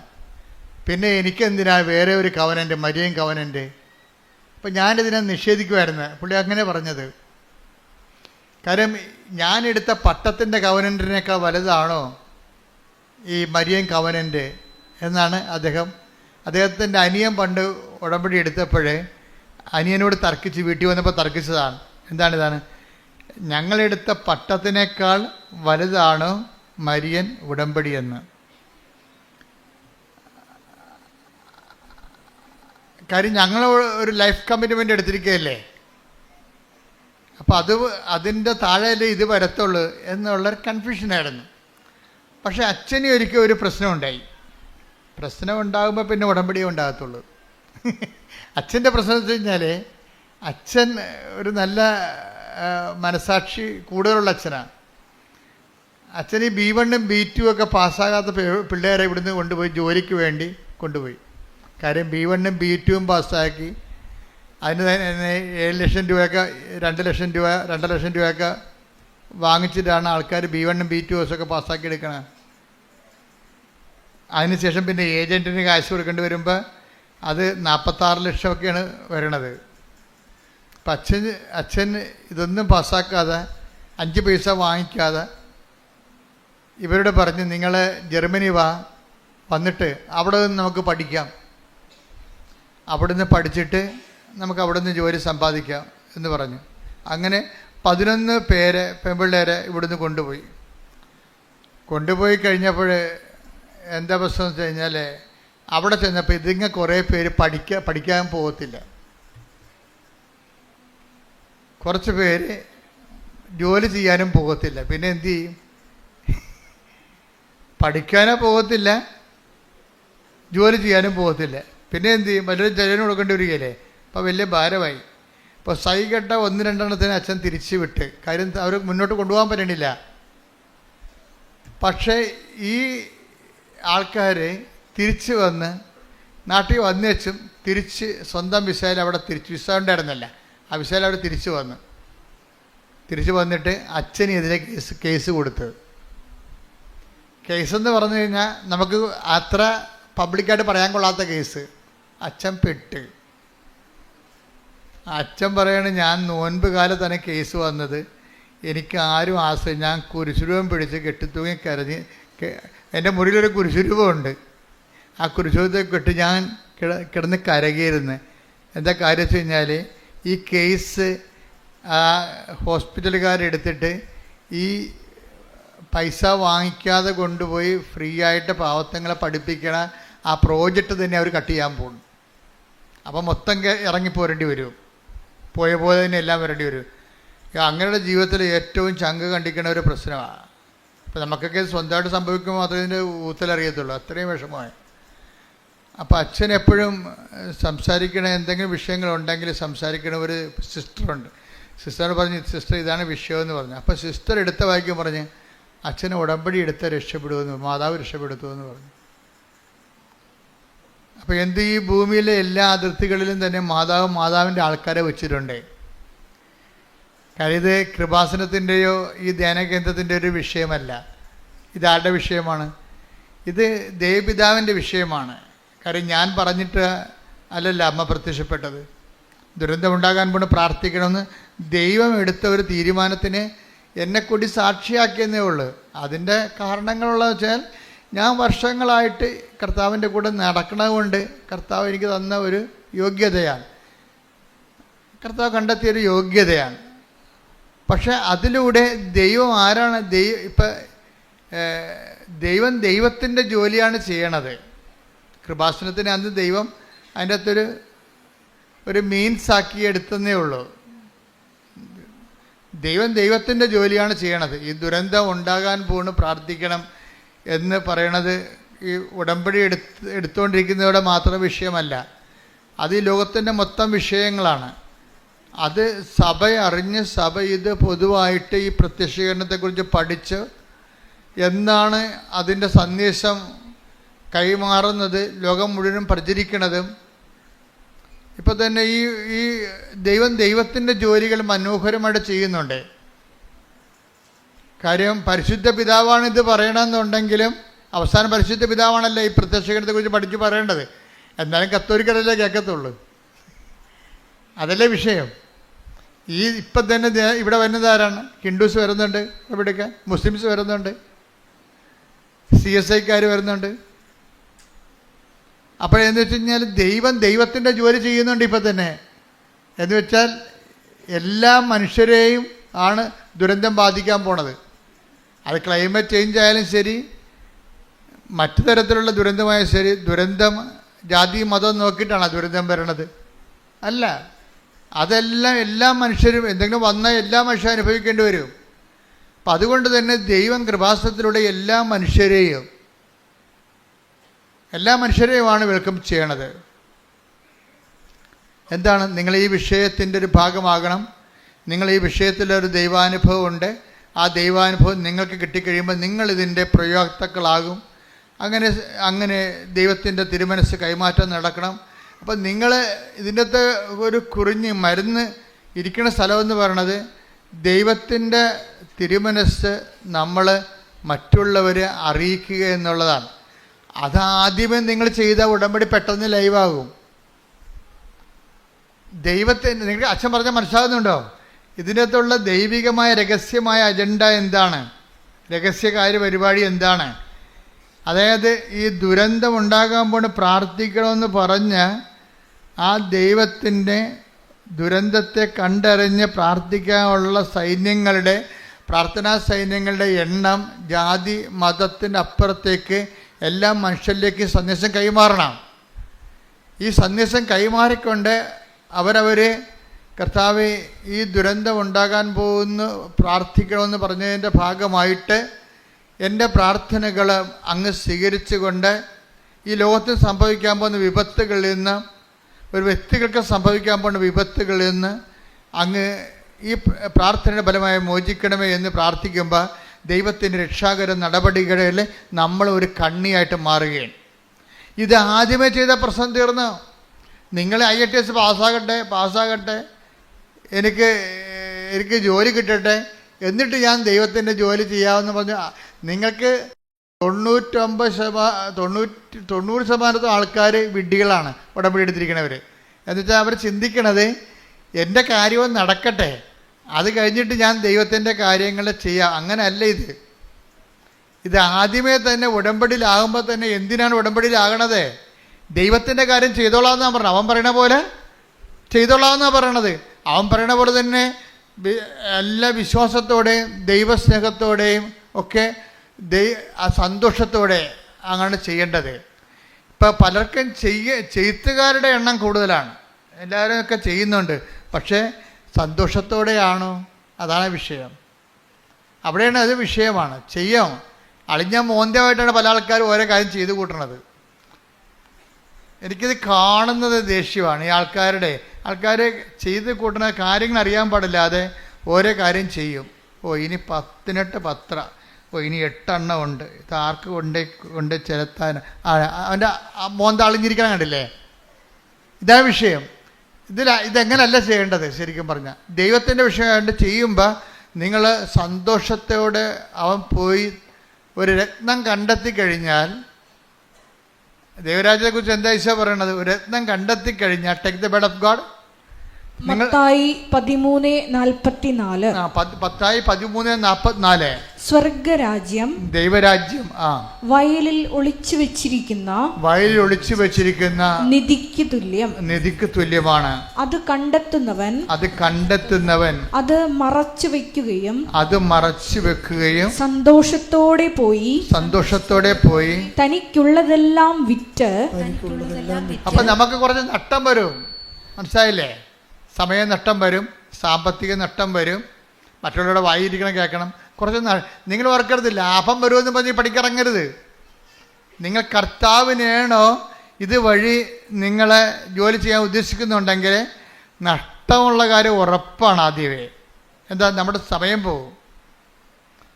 നമ്മൾ ഈ വീട്ടിലില്ലാത്ത കാരണം വീട്ടിലുള്ളവന് സമയത്ത് കാപ്പി കിട്ടിയില്ലെങ്കിൽ അമ്മ എവിടെ പോയി? ഞാൻ പത്രം കൊടുക്കാൻ പോയി. മണ്ണാൻ കെട്ട ആ വെരുക് നിങ്ങളുടെ കഴുത്തേക്ക് കയറിയിരിക്കും. എന്താ കാര്യം? നിങ്ങൾ സമയാസമയങ്ങൾ നിന്നിട്ട് കാപ്പി അനത്തി കൊടുത്തിട്ടില്ലേ? അങ്ങനെ പഠിപ്പിച്ച് വെച്ചിട്ടാണേ.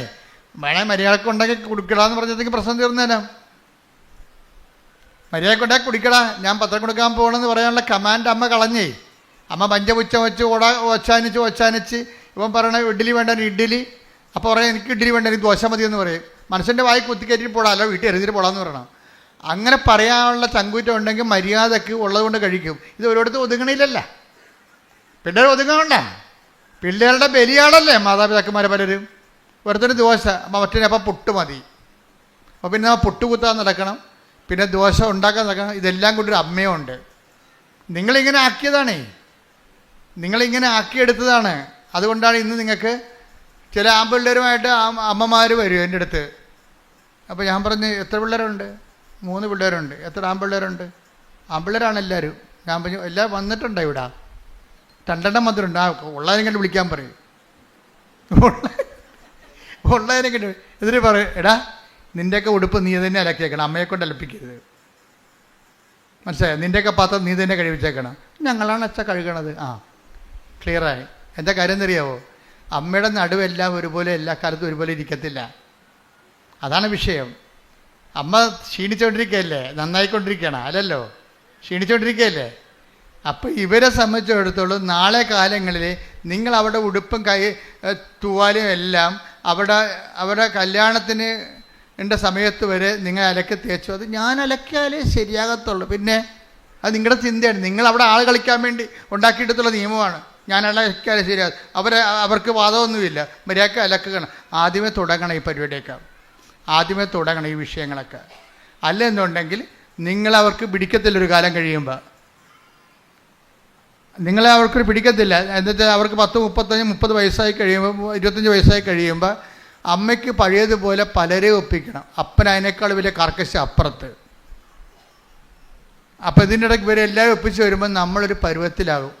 ആർക്കും പിടിക്കത്തുമില്ല. പോരെ, അപ്പനും പിടിക്കത്തില്ല, അമ്മയ്ക്കും മക്കൾക്കും പിടിക്കത്തില്ല. നമ്മൾ അതിനിടക്കിടക്ക് മരുമകൾ കയറി വരികയാണെങ്കിൽ അവൾ കയറി വിരകി എല്ലാം അവിടെ കയ്യിലാക്കി.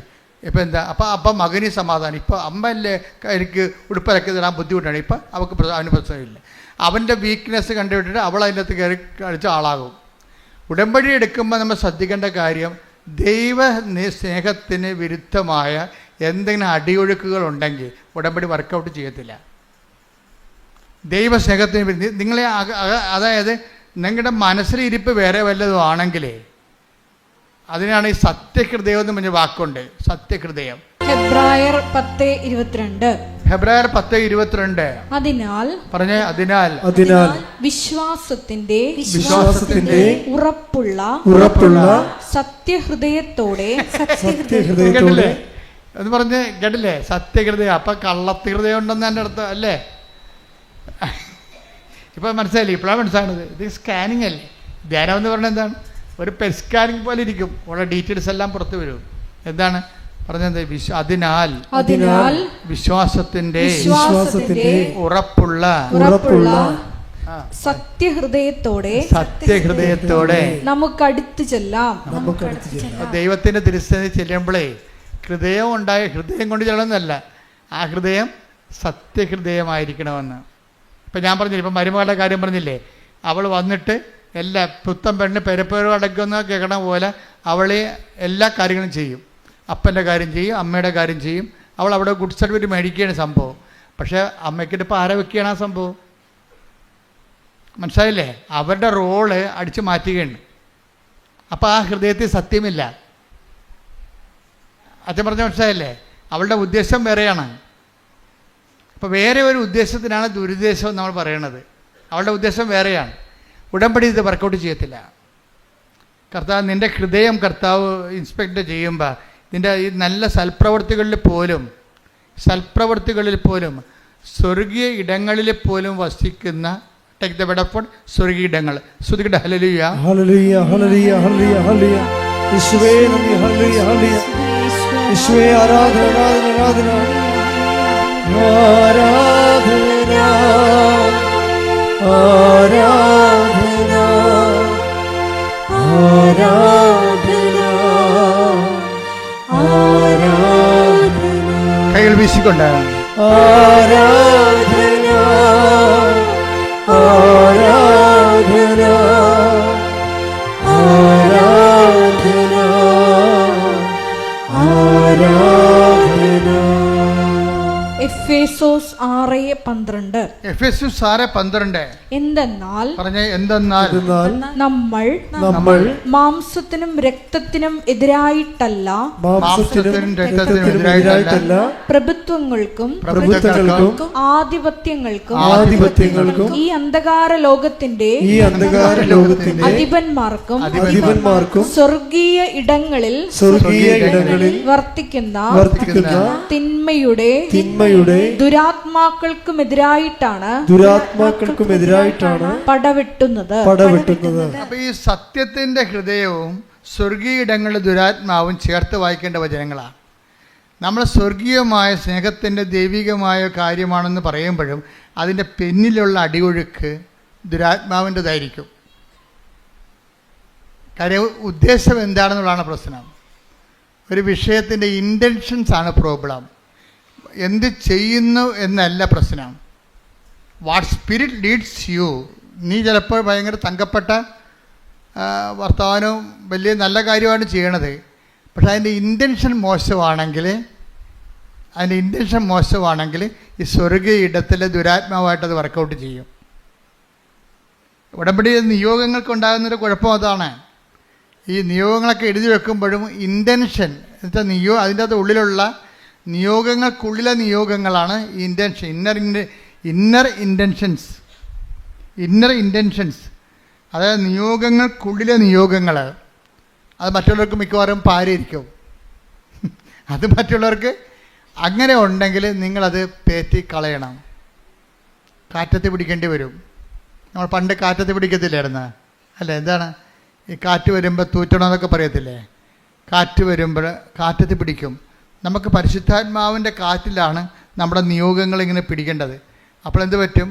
പതിര് പറന്നു പോകും, കതിര് താഴെ വീഴും. എന്ന് വെച്ച് കഴിഞ്ഞാൽ ദുരാത്മാവില്ലാത്ത വിഷയങ്ങൾ, ദുരാത്മാവില്ലാത്ത ഇൻറ്റൻഷൻസിൻ്റെത് വരുന്നത്.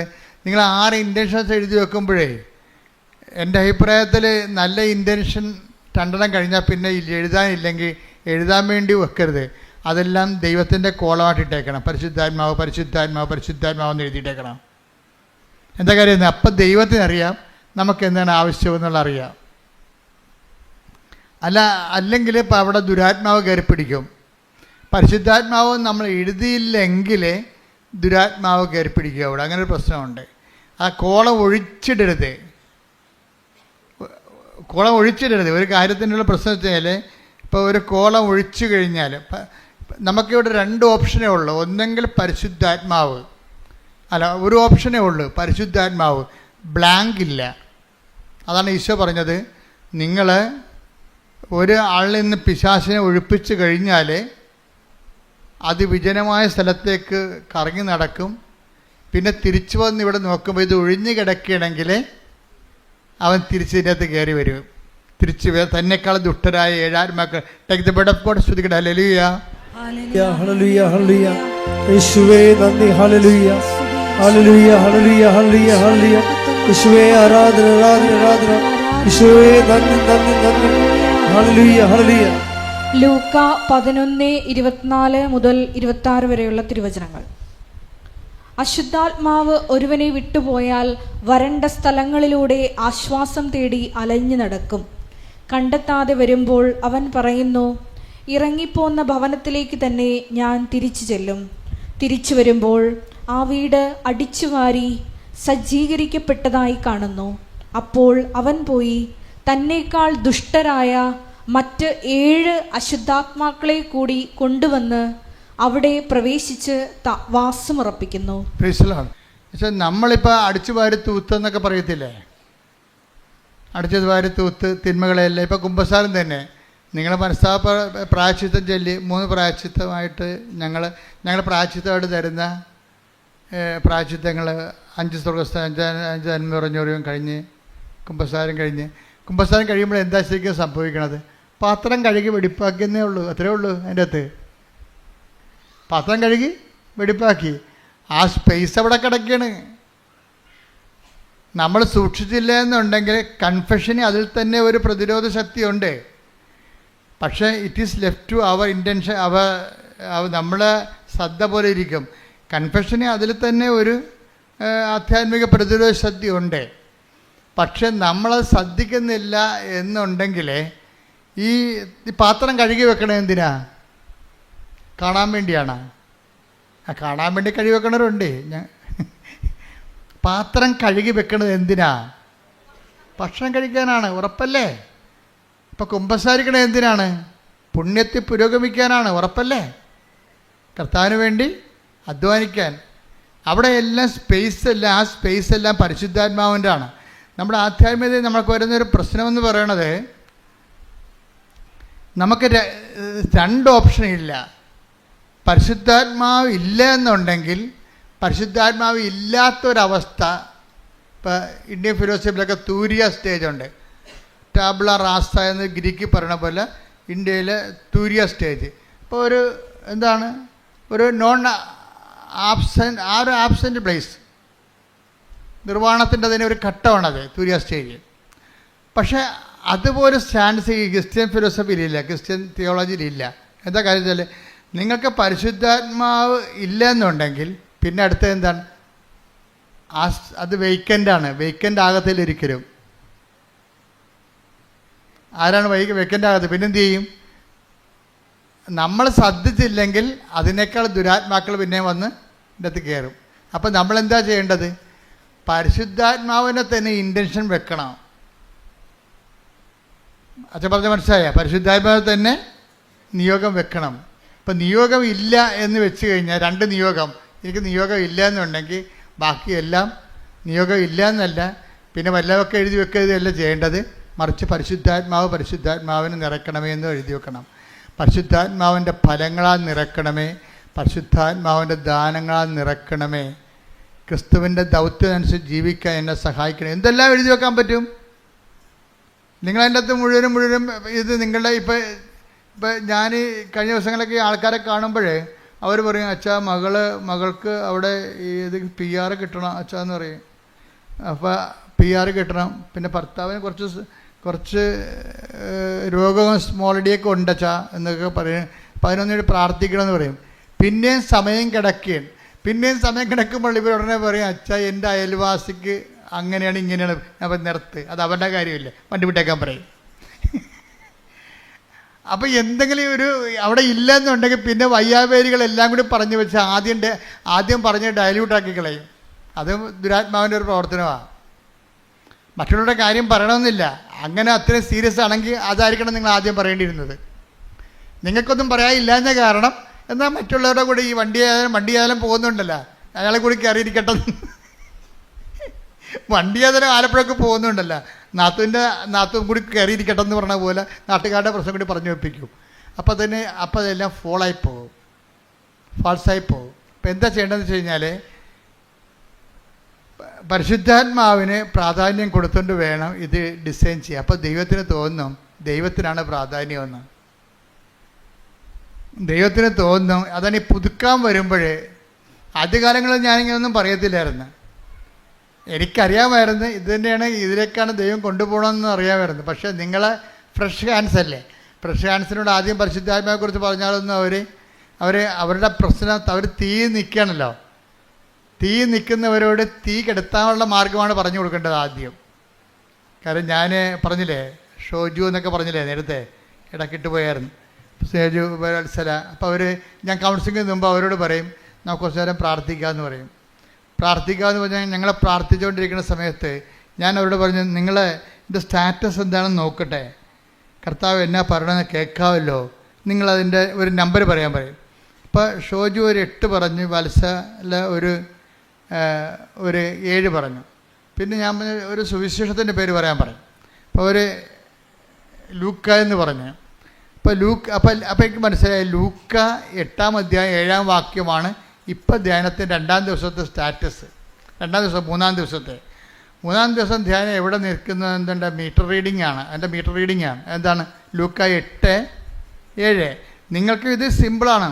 നിങ്ങൾ ദൈവത്തിനെ വിട്ട് നിൽക്കാത്തവരാണ്, ഇപ്പോൾ ഫങ്ഷനിലായിട്ട് വന്നതല്ല, ദൈവത്തിനെ വിട്ട് നിൽക്കാത്തവരാണെങ്കിൽ തീർച്ചയായിട്ടും വചനത്തിലൂടെ നിങ്ങൾ സംസാരിക്കും, സ്വപ്നത്തിലൂടെ സംസാരിക്കും.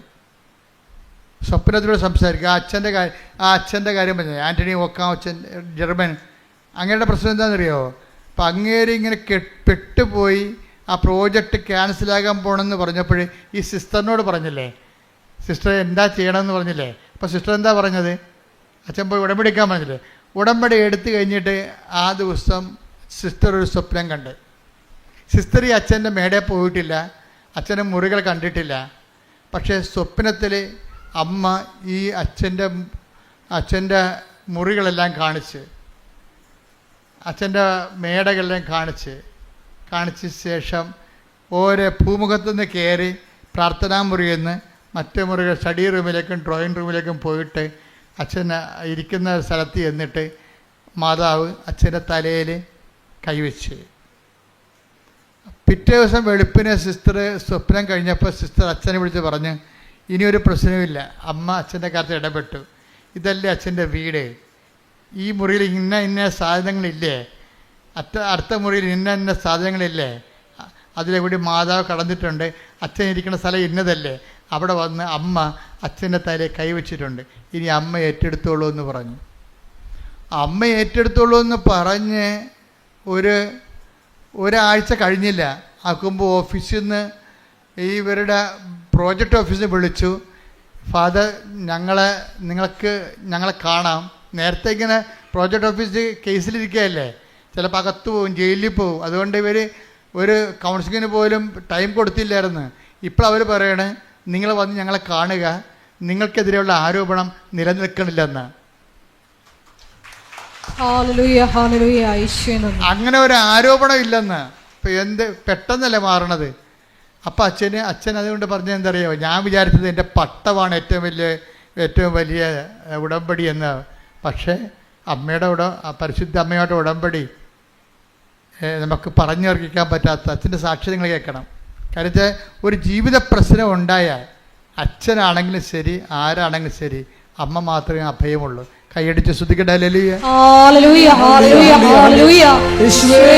അങ്ങയുടെ അഭിഷിക്തരിലൂടെ ഉടമ്പടിയുടെ ശക്തി ലോകത്തിന് വെളിപ്പെടുത്തുന്നതിന് ഞങ്ങൾ നന്ദി പറയുന്നു.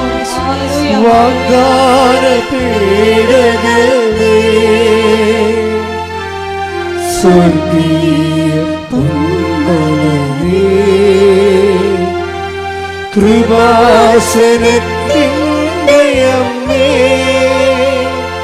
പ്രസാദം വരമാതാവേ, പരിശുദ്ധ പരമദിവ്യകാരുണ്യത്തിന് എന്നേരവും ആരാധനയും സ്തുതിയും പുകഴ്ചയും ഉണ്ടായിരിക്കട്ടെ.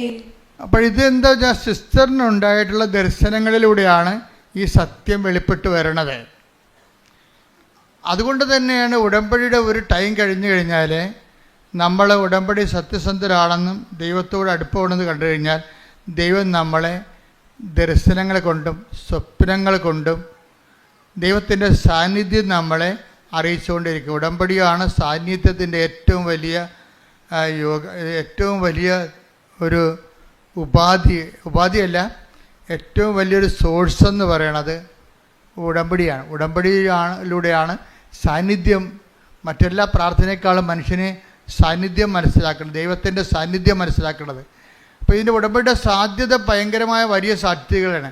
നിങ്ങളെന്താ ചെയ്യണമെന്ന് വെച്ച് കഴിഞ്ഞാൽ, നിങ്ങളതിന് ദൈവത്തിന് വലിയ പ്രാധാന്യമില്ലാതെ നിങ്ങളുടെ വിഷയങ്ങൾക്ക് മാത്രമാണ് എപ്പോഴും ആവലാതിയും വ്യാവലാതിയും കൊണ്ട് നടക്കുന്നത് കൊണ്ടാണ് സാന്നിധ്യം ഫീൽ ചെയ്യാത്തത്. മറിച്ച് ഞാൻ ഉടമ്പടി എടുത്തിരിക്കുന്നത് ദൈവത്തിന് വേണ്ടി ജീവിക്കാനാണ്. ഒന്ന് പറഞ്ഞ്, ഞാൻ ഉടമ്പടി എടുത്തിരിക്കുന്നത് ദൈവത്തിന് വേണ്ടി ജീവിക്കാനാണ്. എന്റെ കൃപയിലെ ഞാൻ നിലനിൽക്കാൻ ദൈവത്തിന് വേണ്ടി അധ്വാനിക്കുവാനുള്ള പ്രത്യേക അഭിഷേകം എനിക്ക് നൽകണമേ. അപ്പോൾ ദൈവത്തെക്കുറിച്ച് നല്ലവണ്ണം ചിന്തിക്കുകയും ആലോചിക്കുകയും ആദ്യ കൊള്ളുകയും ഒക്കെ ചെയ്ത് കഴിയുമ്പോൾ ബാക്കിയുള്ള കാര്യങ്ങൾ, കാര്യം ഇതൊക്കെ ഇപ്പം തന്നെ ഞാൻ ആ സുശീലയുടെ കാര്യം പറഞ്ഞില്ലേ, സുശീലയുടെ കാര്യം എന്താണ്? സുശീലയുടെ മകൾ മായയ്ക്ക് കഫീലിനിടയ്ക്ക് മർദ്ദനം. കഫീലിന് എന്ത് പറ്റി? കഫീലൊരു ഡ്രഗ്സ് കേസിൽ അകപ്പെട്ടു, മയക്കുമരുന്നിൻ്റെ കേസ് അകപ്പെട്ടു. അപ്പോൾ സുശീലയുടെ ഈ മായയും ആ ഡ്രഗ്സ് കേസിൽ പ്രതിയാക്കി അവൾ. ഓക്കെ, പണ്ടേ ശമ്പളമില്ല, ജീവിതം പോയിരിക്കുമ്പോൾ ഉണ്ട്. ഇപ്പം എന്ത് പറ്റി? ഡ്രഗ്സ് കേസ്, മയക്കുമരുന്ന് കേസിൽ ഗൾഫിൽ പ്രതി, 15 കൊല്ലം അകത്ത് കിടക്കണം. ഇവളെ ഇതുകൂടി കേട്ടപ്പോഴൊക്കെ ഭക്ഷണമായില്ല, ശമ്പളവും ഇല്ല, അവളുടെ പറ്റിക്കപ്പെട്ട് തട്ടിപ്പകപ്പെട്ടു, പണവും നഷ്ടപ്പെട്ട്, അവൾ നിൽക്കുന്ന സ്ഥലത്താണെങ്കിൽ സമാധാനം കൊടുക്കണില്ല അവൾക്ക്. ഇപ്പോഴെന്ത്? ഡ്രഗ്സ് കേസിൽ പ്രതിയുമായി. ഇതെല്ലാം വിളിച്ച് അമ്മയോട് പറയും. അമ്മ ഇങ്ങനെ സംഭവിച്ച്, അനിയത്തിനെ ഫോണിൽ കിട്ടുമ്പോൾ കരയും അവൾ. അപ്പോഴ് അനിയത്തി പറഞ്ഞ്, ചേച്ചിനെ മാതാവ് രക്ഷിക്കും, ഞാൻ ഏലക്കാമാല കെട്ടുന്നുണ്ടെന്ന് പറഞ്ഞു. നമ്മുടെ കണ്ണ് നിറഞ്ഞു പോയി ഈ സാധനം കേട്ട് കഴിഞ്ഞാൽ. അവൾക്ക് വേറെ ഒന്നും ചെയ്യാൻ അറിയത്തില്ല. ചേച്ചിനെ അമ്മ രക്ഷിക്കും, ഞാൻ ഏലക്കാമാല അമ്മയ്ക്ക് വേണ്ടി കെട്ടണമുണ്ടെന്ന്. അവൾക്ക് എന്താ ചെയ്യാൻ അറിയാവുന്നത്? അവളൊരു നോൺ ക്രിസ്ത്യനാണ്. അവളുടെ ചേച്ചി ഒരു അന്യ സ്ഥലങ്ങളിൽ എലി പത്താഴത്തി വീണ പോലെ പിട്ടുകിടക്കുകയാണ്. അവൾക്ക് ദൈവതിരുസന്നിധി, ദൈവത്തിനെ ഈ വിഷയത്തിൽ ഉൾപ്പെടുത്താൻ ചെയ്യാൻ അറിയാവുന്ന ആപ്പാടെ പണി എന്താ? ഞാൻ അവളുടെ മനസ്സിൽ വന്നു ഞാൻ ഏലക്കാമാല കെട്ടണമുണ്ടെന്ന്. ആ ഒരു മാല മുഴുവൻ കെട്ടിക്കൊണ്ട് മാതാവിനിടും. എനിക്കറിയാം അതിൻ്റെ ബലം എന്താണെന്ന്. എന്താ കാര്യം? വിശ്വാസാവിഷ്കാരങ്ങളിൽ രണ്ടാമത്തതാണ് എന്താണ്? വിശ്വാസപ്രയോഗം. അതാണ് സാധനം. ഉടമ്പടിയിലില്ലേ എന്തൊക്കെയുണ്ട് വിശ്വാസത്തിൽ? പ്രാർത്ഥന, പ്രഖ്യാപനം, പിന്നെ എന്താണ്? പ്രയോഗം. അത് പ്രയോഗമാണ്. അവളുടെ അമ്മ സുശീല ചെയ്യണ പരിപാടി എന്താണെന്നറിയാമോ? അവളുടെ സുശീല വണ്ടിക്കാശി തണ്ണീർമുഖത്ത് നിന്ന് ഇങ്ങോട്ട് വന്നാൽ മതി, 10-12 കിലോമീറ്ററേ ഉള്ളൂ. ആ കിലോമീറ്റർ എല്ലാ ദിവസവും മാതാവിൻ്റെ അടുത്ത് വരും, നടന്നു വരും. കാര്യം എന്താ? പെട്ടിരിക്കല്ലേ, മകൾ പെട്ടിരിക്കല്ലേ. അപ്പം എല്ലാ ദിവസവും മാതാവിൻ്റെ അടുത്ത് വരും. എങ്ങനെ വരും? നടന്നു വരും. നിഷ്പാതകയായിട്ട് നടന്നു വരും. നടന്ന് വന്നിട്ടും പറയും, അമ്മേ ഞാൻ വരുന്നു, ഞാൻ പോണ്, എൻ്റെ മകളുടെ കാര്യം പറയാൻ വന്നതാണ്. അപ്പം നടന്ന് വരുമ്പോൾ ഒരു പ്രയോഗമുണ്ട് അതിൻ്റെ അകത്ത്. ഒരു പ്രഖ്യാപനമുണ്ട്, ഒരു പ്രയോഗമുണ്ട്, ഒരു പ്രാർത്ഥനയുണ്ട്. എന്താണ്? നടക്കുമ്പോൾ പ്രാർത്ഥിച്ചുകൊണ്ടാണ് നടക്കണത് തന്നെ ഒരു പ്രഖ്യാപനമാണ്. നടന്നു വന്ന് എത്തണത് ഒരു പ്രയോഗമാണ്. ഇതെല്ലാം അതിൻ്റെ അകത്തുണ്ട്. അപ്പം അതുകൊണ്ട് ദൈവത്തിന് ഇപ്പോൾ കർത്താവിൻ്റെ ഒരു വചനമുണ്ടല്ലോ, 14 എടുത്തവനെ, മർക്കോസ് 14:8 ഇവൾക്ക് സാധിക്കുന്നത്, അതാണ് നോക്കിയ കണ്ടല്ലേ, ഇവൾക്ക് ഇവൾക്ക് സാധിക്കുന്നത് ഇവൾ ചെയ്തു. അവൾക്ക് സാധിക്കുന്ന ഏലക്കാമാല കെട്ടണതാണ്. അതാണ് സംഭവം. ഇതേതാ സംഭവം മനസ്സിലായ?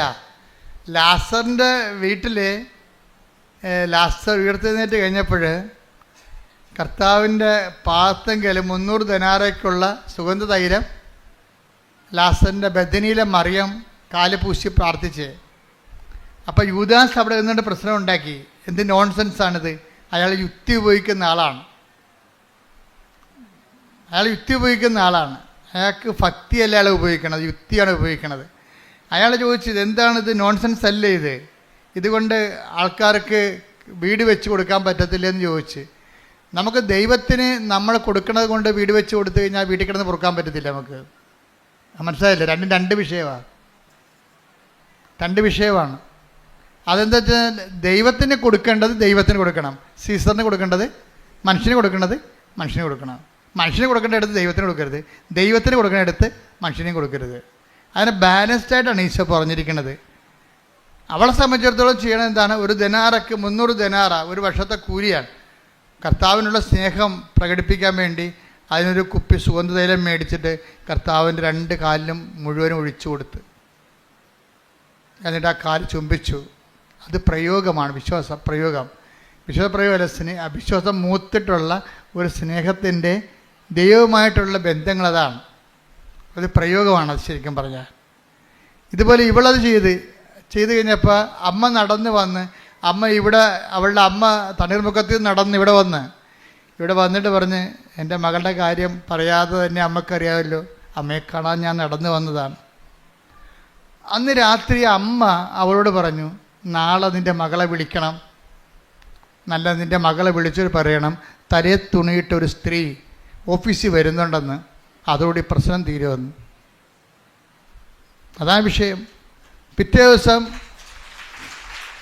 അമ്മ പറഞ്ഞ പോലെ തന്നെ തലയെ തുണിയിട്ടൊരു മുസ്ലിം സ്ത്രീയാണ് അവിടെ വന്നിട്ട് അവർ ഓഫീസിൽ വന്നിട്ട് ഇവളുടെ രജിസ്റ്ററിൽ കേസ് ക്യാൻസൽ ചെയ്ത് അവിടെ റിലീവ്ഡായി പെട്ടെന്ന്.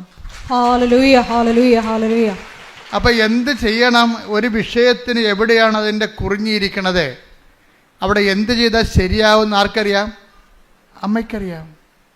അപ്പോൾ നമ്മൾ പറയും ചെയ്യേണ്ടതൊക്കെ ഞാൻ ചെയ്യിച്ചോളാം, നിങ്ങൾ ചെയ്യേണ്ട കാര്യം ഞാൻ പറഞ്ഞാൽ മതി, ഈശോയെ കൊണ്ട് ചെയ്യിക്കേണ്ട കാര്യമൊക്കെ ഞാൻ ചെയ്യിച്ചോളാം, നിങ്ങളെന്താ ചെയ്യേണ്ടത്? അവൻ പറഞ്ഞ പോലെ ചെയ്യുക. കൈയടിച്ച് കർത്താവ് സുഡാലി.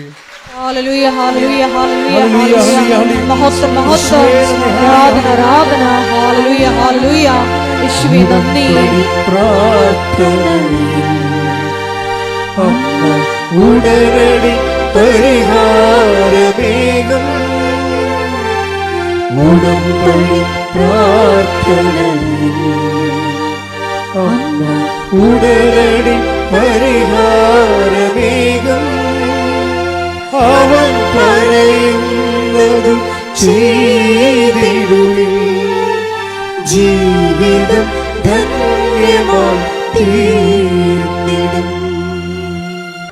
പരിശുദ്ധ പരമദിവ്യകാരുണ്യത്തിന് ആരാധനയും സ്തുതിയും പുകഴ്ചയും ഉണ്ടായിരിക്കട്ടെ. പരിശുദ്ധ പരമദിവ്യകാരുണ്യത്തിന് ആരാധനയും സ്തുതിയും പുകഴ്ചയും ഉണ്ടായിരിക്കട്ടെ.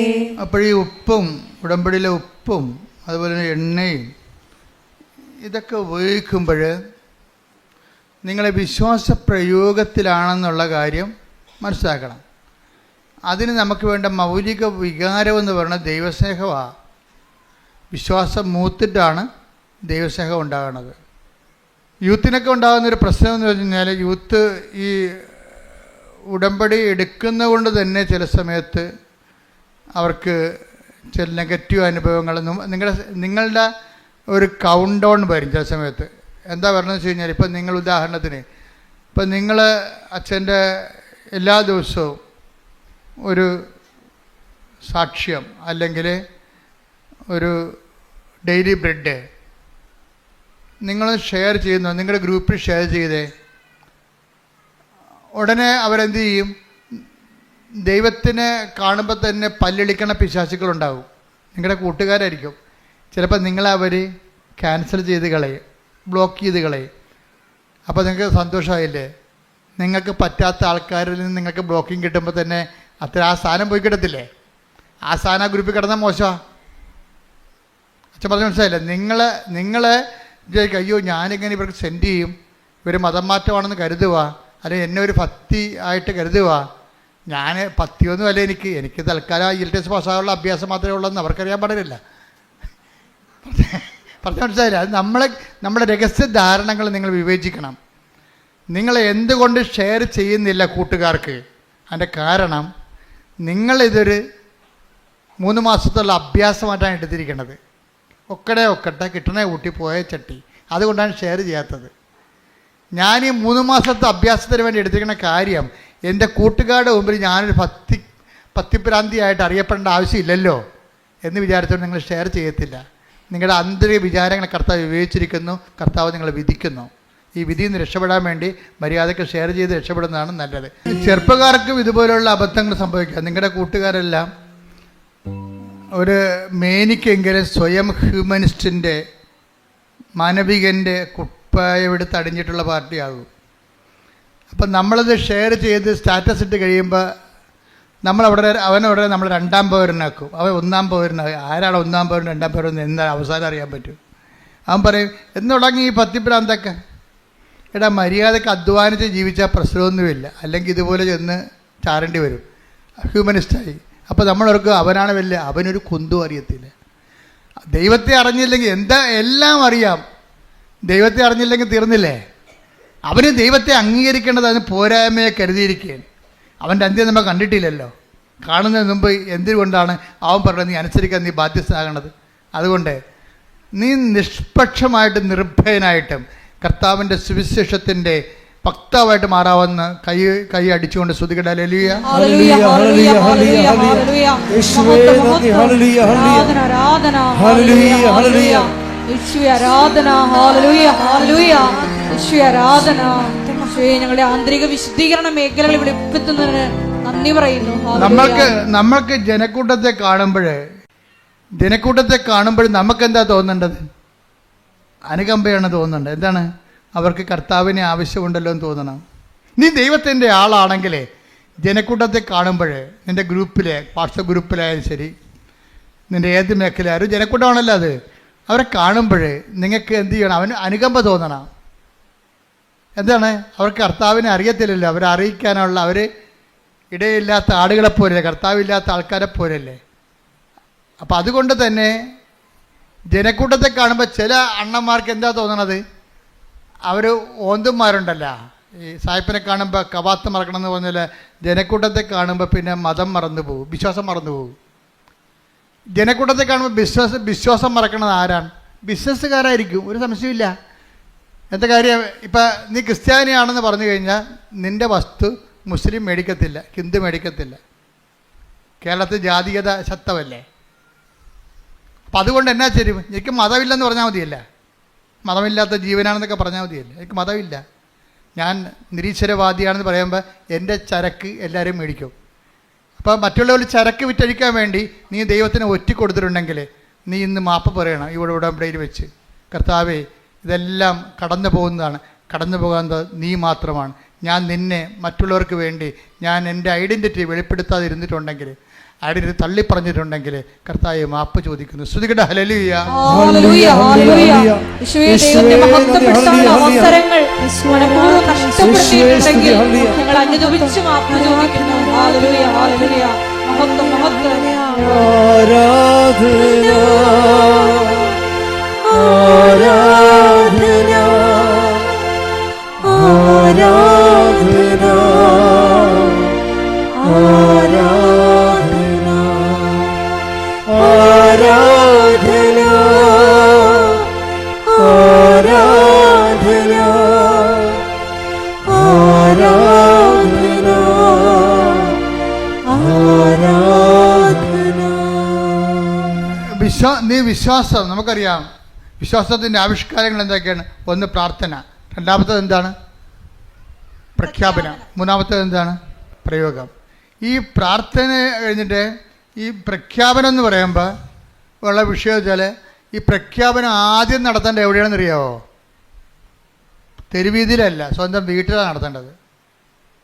വിശ്വാസം പ്രഖ്യാപിക്കേണ്ടത് എവിടെയാണ്? ആദ്യം സ്വന്തം വീട്ടിലാണ് പ്രഖ്യാപിക്കേണ്ടത് ആദ്യം.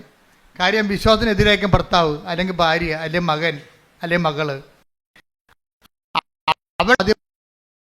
അവൾ കേൾക്കും, അയ്യോ അവൾ കേൾക്കും, അവളെല്ലാം പറയും. അതുകൊണ്ട് ഞാൻ പ്രത്യക്ഷക്കാരനെ ചുണ്ടിൻ്റെ പേർക്ക് ചുണ്ടിൻ്റെ താഴെ പ്രത്യക്ഷ പ്രാർത്ഥനയിലുള്ള പിശാചുക്കളുണ്ട്. എന്താ കാര്യം? മകള് കേൾക്കും, അവൾക്ക് ഇഷ്ടപ്പെടത്തില്ലെന്ന്. അപ്പം തന്നെ നിന്റെ കാര്യത്തിൽ തീരുമാനമായില്ലേ? അതാണ് ഈശോ പറഞ്ഞ 10:32 മനുഷ്യരുടെ മുമ്പിൽ ഏറ്റു പറയണമെന്ന്. അപ്പോൾ അവൾ കേട്ടാലും അവൻ കേട്ടാലും, അവന് പ്രാന്ത് കയറിയാലും പിശാച് കയറിയാലും ചാടിപ്പോയാലും നീ നിൻ്റെ വിശ്വാസം പ്രഖ്യാപിക്കണം. എവിടെയാണ്? ഒരുത്തൻ വിശ്വാസം പ്രഖ്യാപിക്കേണ്ടത് ആദ്യമായി അവൻ്റെ വീട്ടിൽ തന്നെയാണ്. ക്ലിയർ അല്ലേ? ആ, എന്താ കാര്യം? നീ ഇത് പറയാൻ ജെയ്സി എന്നും പറഞ്ഞൊരു മോളെ ഈ ദിവസം സാക്ഷ്യം പറഞ്ഞു. അവളുടെ സാക്ഷ്യം എന്ന് പറയുന്നത് അവളുടെ മകന് ഉടമ്പടിയിലൊന്നും വിശ്വാസമില്ല, ഉപ്പിലും വിശ്വാസമില്ല, എൻ്റെ പ്രശ്നം വെച്ചാൽ, പക്ഷേ അമ്മ ഇവൻ്റെ മകനെ സ്വിറ്റ്സർലൻഡിലാണ് അവൻ MBA പാസ്സായതാണ്. പക്ഷെ അവിടെ MBA പാസ്സായെന്ന് പറഞ്ഞാലും ഈ ഇൻറ്റേൺഷിപ്പിന് പോലും ഭയങ്കര പാടാണ്, ബുദ്ധിമുട്ടാണ്. ഇൻറ്റേൺഷിപ്പിന് പോണ മുമ്പ് അമ്മ പറഞ്ഞ്, എടാ നിനക്ക് ഇൻറ്റേൺഷിപ്പ് കിട്ടാൻ അവിടുത്തെ നാട്ടുകാർ തന്നെ ഉണ്ട്, നിന്നേക്കാൾ വലിയ എക്സ്പീരിയൻസ് ഉള്ള ആൾക്കാരും ക്വാളിറ്റി ഉള്ള ആൾക്കാരും ഉണ്ട്, അവരെടുക്കത്തുള്ളൂ, നമുക്ക് മെറിറ്റില്ല, അതുകൊണ്ട് നീ എന്ത് ചെയ്യണമെന്ന് പറയാം, ഈ ഉപ്പ് കൊണ്ടുപോയി ഇൻറ്റേൺഷിപ്പ് ഓഫീസിൽ ഇടണമെന്ന് പറഞ്ഞു വിശ്വാസപ്രമാണം ചൊല്ലി. അപ്പോഴവൻ പറഞ്ഞു, ഞാൻ ഇടത്തില്ല. അയ്യോ, ഇതൊക്കെ ഇതൊക്കെ ചെയ്താൽ വല്ല കാര്യം ശരിയാവുക, അവിടെയൊക്കെ ക്യാമറ ഉണ്ടെന്ന് പറഞ്ഞ്. അപ്പോൾ അമ്മ പറഞ്ഞു, ക്യാമറ ആയതുകൊണ്ട് സായിപ്പിനെ കാണുമ്പോൾ കവാത്ത മറക്കണവരൊക്കെ, ചില ആൾക്കാരെ ക്യാമറ കാണുമ്പോൾ കവാത്ത മറക്കുകയും. അവൻ പറഞ്ഞു, ഞാൻ നിൻ്റെ കൂടെ വരാമെന്ന് പറഞ്ഞു. നീ ചെയ്യേണ്ട, ഞാൻ ചെയ്തോളാം എന്ന് പറഞ്ഞു. നിന്നെ അവിടെ ഇടിപ്പിക്കണ കാര്യമാണ്.